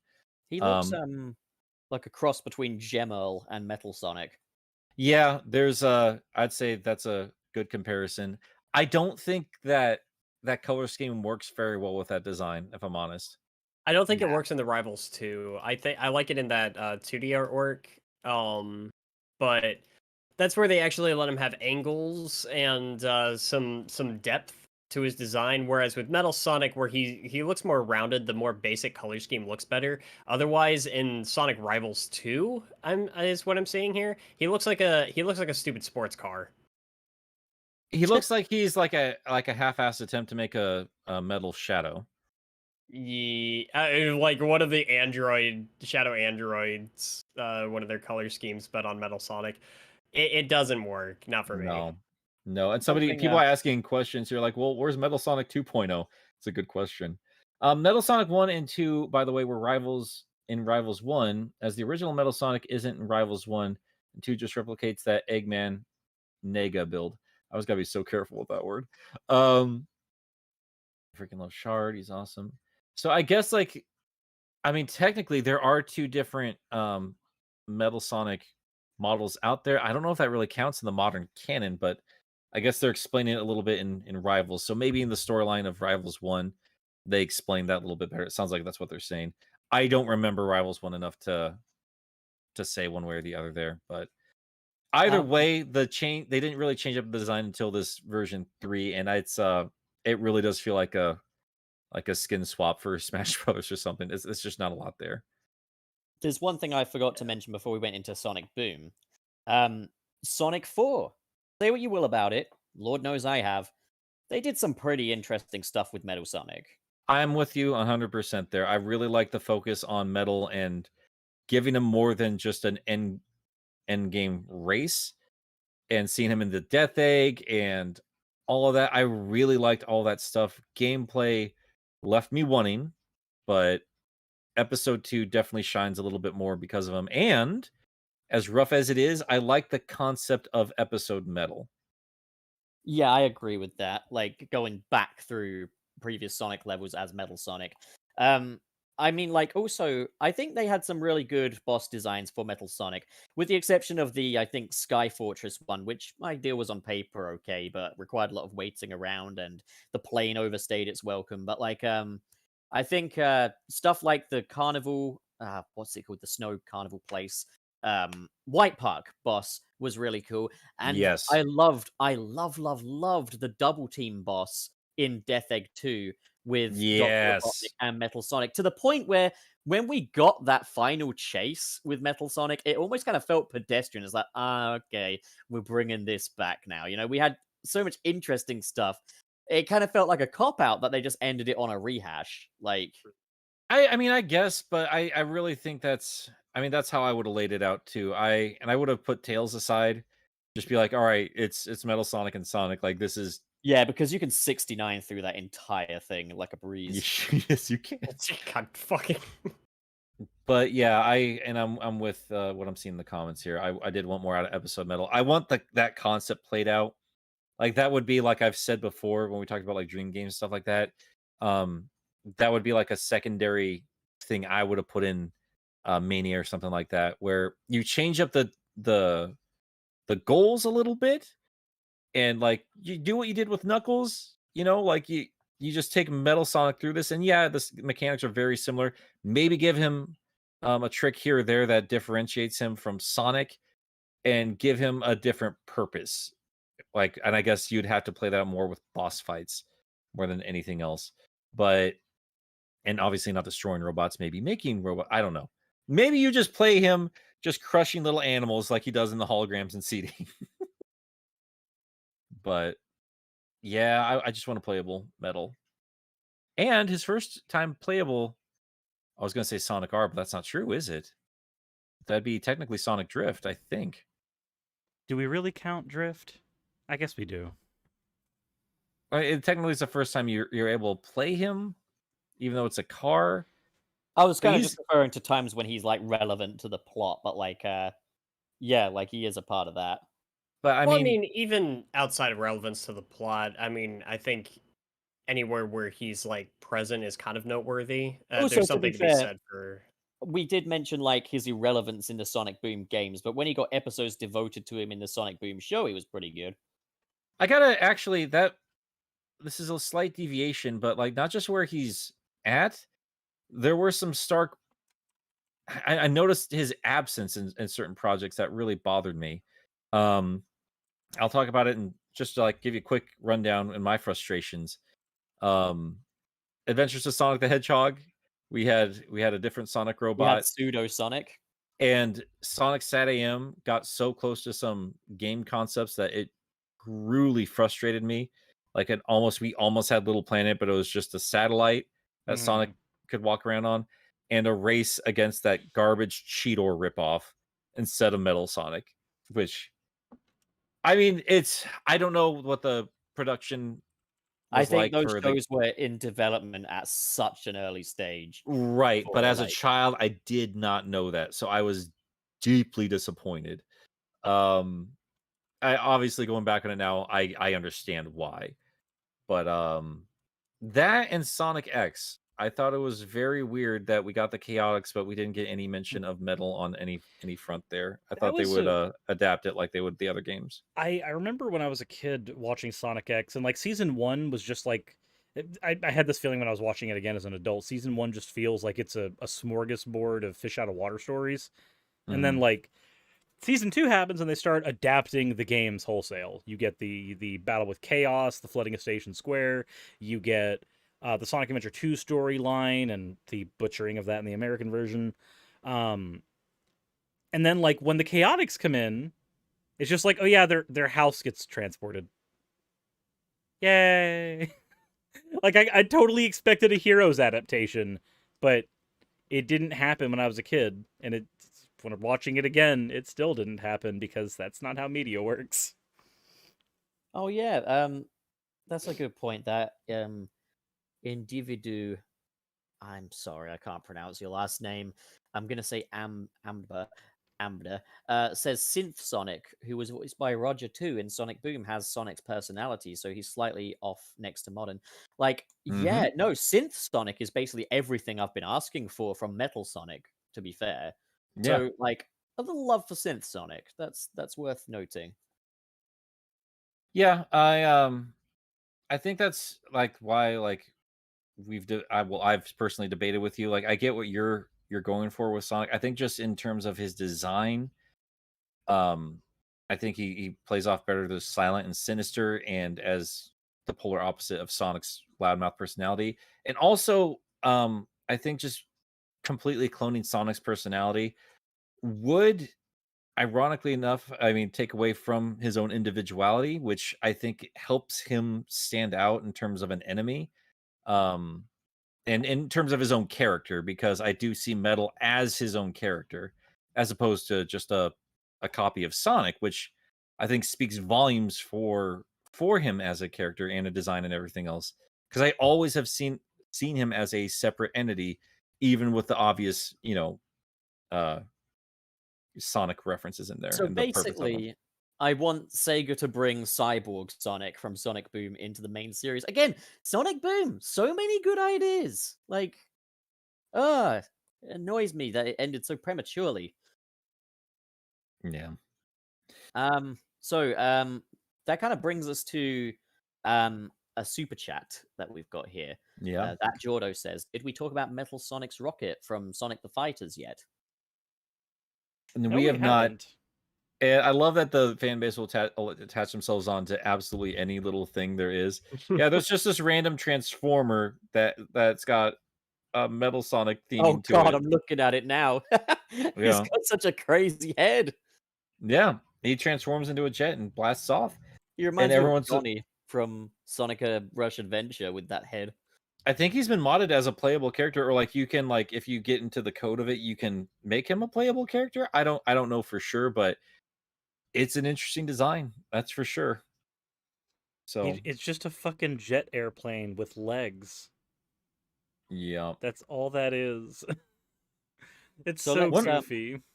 Yeah, when's the next time Metal was relevant? Are we up to Forces Sonic now? Sonic Forces, yeah. And again, this is one where his appearance just had me yawning. Like, we knew And he he's- was coming. There was no surprise. And among an array of other villains that we probably expected less, such as Chaos, like, again, he's just pedestrian, but it's just too bad that, he got a boss fight and Chaos didn't. I would have much rather fight Chaos. I'm just gonna say this right now. I don't want to run everything back to the Rocket Sonic we just talked about for a half second, but looking at the model for a sec, my brain just immediately goes, "This would fit well into Gurren Lagann." Oh boy. The hell is that? Oh, an anime. Educate you. Okay, well, educate me another time. Let's keep Yeah. on moving with the main topic. Well, I think Well, all right. let's talk about Sonic Forces, everybody. Let's talk about Sonic Colors Ultimate some more. No, I don't No, want to. I don't want to. you I- know That what? does come out soon, But doesn't that's what it comes down to, though, isn't it? Because Actually, the next time we're going to see Metal Sonic, it's a big selling point for double dipping in Sonic colors. well, yeah, we do have some Sonic Colors Ultimate news, but I feel like as the resident European on the round table, I owe it to European, Middle Eastern, and Asian viewers.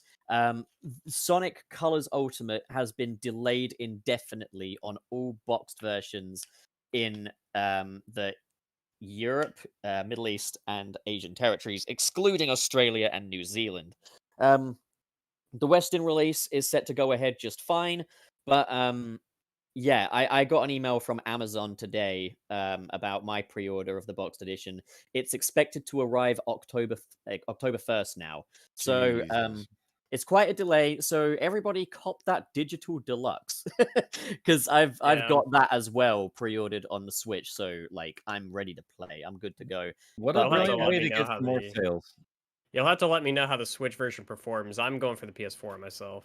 Well, I was mainly intending on going for PS4, but when I saw that Digital Deluxe launched 4 days ahead of the Yeah. original intended release date, I was like, "Hey, I can cop that, and I can do a video on it quite early." So like, business. Everybody, go check my channel and watch my stuff and give me money. I have a feeling that that Rise of the Wisps is going to show us more of what I actually want Metal Sonic to be in this game, where he can utilize Wisp powers, and they even explain why he'd be able to. And instead, chokes it's just him. going to be a ghost race event. Oh, and by the way, the delay is due to the COVID-19 pandemic. It's not anything in Sega's control. Right. I feel like should be the assumption. Yeah. Yeah. But and also we did see we did see the specs for the PC version of the game. Oh yes, 6-core processor needed and And then 26 and then gigabytes. TBA on everything. And you need a space. freaking Epic Games account. I thought it was coming out on Steam and Epic Games. It will come out on Steam, but at a later Okay. date. Oh, later. Okay, well. Either way, so if I remember I've been reading Twitter about it because people are like, I don't see the big deal. I'm like, well, here's the big deal. Forces is half that size. And for anybody talking like, well, not everybody can run Dolphin. If you can run Well, this, you can run Dolphin now. Yeah. Yeah, it does seem to be the case, unless they're really overcompensating out the gate, and that maybe these aren't entirely accurate. But like Don't these are, think so. I this think is what it a says are cross. the minimum specs. So like, This sounds like an issue of uncompression. It sounds like they did not compress this stuff properly. That's what it sounds except like the to thing me. is, like a Switch doesn't have 6 cores, so how is it going to run on the Switch? Okay, you want me to Worse. That's how. I can Oh, actually fuck. I can answer this one. This one's very very easy. So with your granted it will not run as well on the Switch, obviously, but the multiple cores for your computer are running double duty that the Switch is not having to do. Your computer is going to have to run things like your browser. It's running a media player. It's running Windows operating system, which takes several gigabytes of RAM merely to function. The Switch doesn't have that issue. So it needing so much and that being more than what the specs of the Switch have, that doesn't mean anything because there's enough taken off from background processes and your operating system alone on the computer that comparing the specs required for the computer and the specs available on a different console, it's almost meaningless because the way they're being ran on both is completely different. Well, there we have it. The benefits of heterosexuality. For God's sakes. Oh my Great God. moment. Look, Well, 4 dudes chilling in a studio 6 feet apart because we're not COVID. that's racist. So, right, know what- before we pack things up here, Wayne. Yeah. And that's all, folks. Good night. Well, no, like, No, like yeah, you setting up Wayne. a question? Yeah, no, I'm Wayne. That sounded like a dot. Yeah, no, I just like before we pack things up, Wayne. Good night, everybody. No, Wayne, what are you doing? My like, what's- best. What are your social medias and shit? Plug yourself. Okay. Yeah, I'm Wayne is boss on YouTube and Twitter.com, the Bird app, and right now I'm working on a review of Link's Awakening, specifically the original Game Boy version. I am also working on like 5 other things, mostly just related to Metroid. I'm getting really pumped up for Metroid month.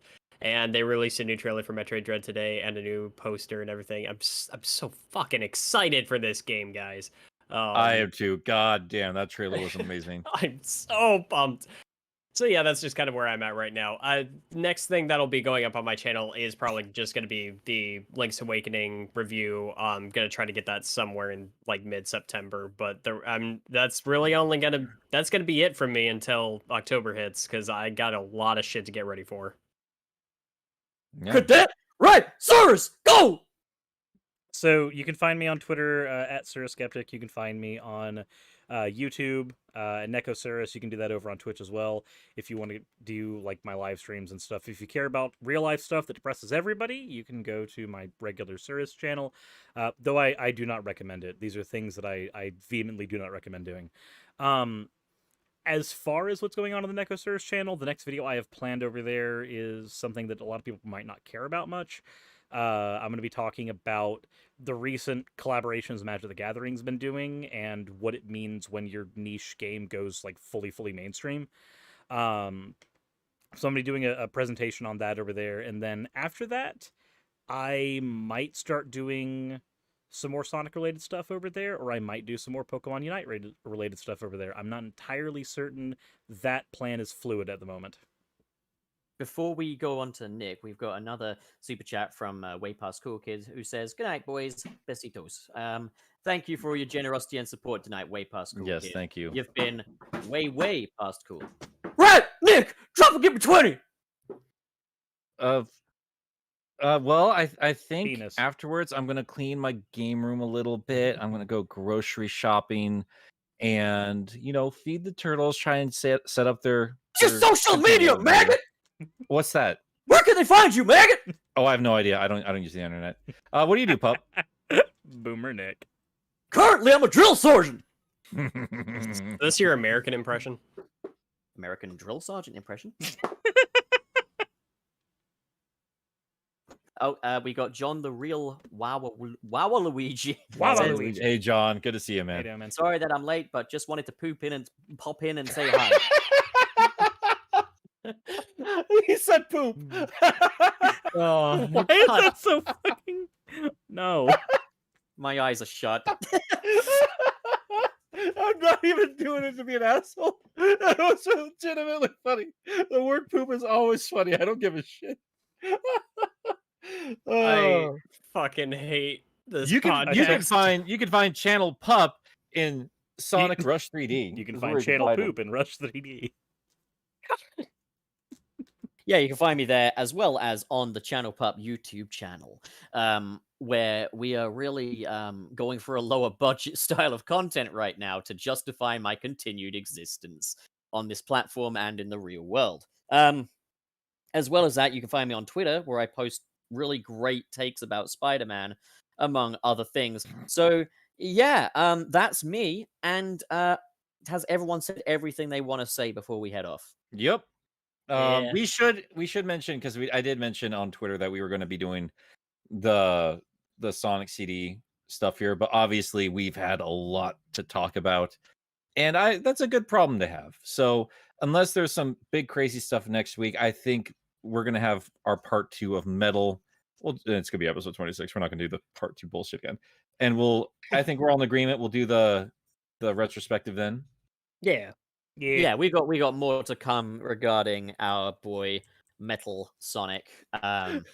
Channel Poop. Oh fuck me. Channel Poop.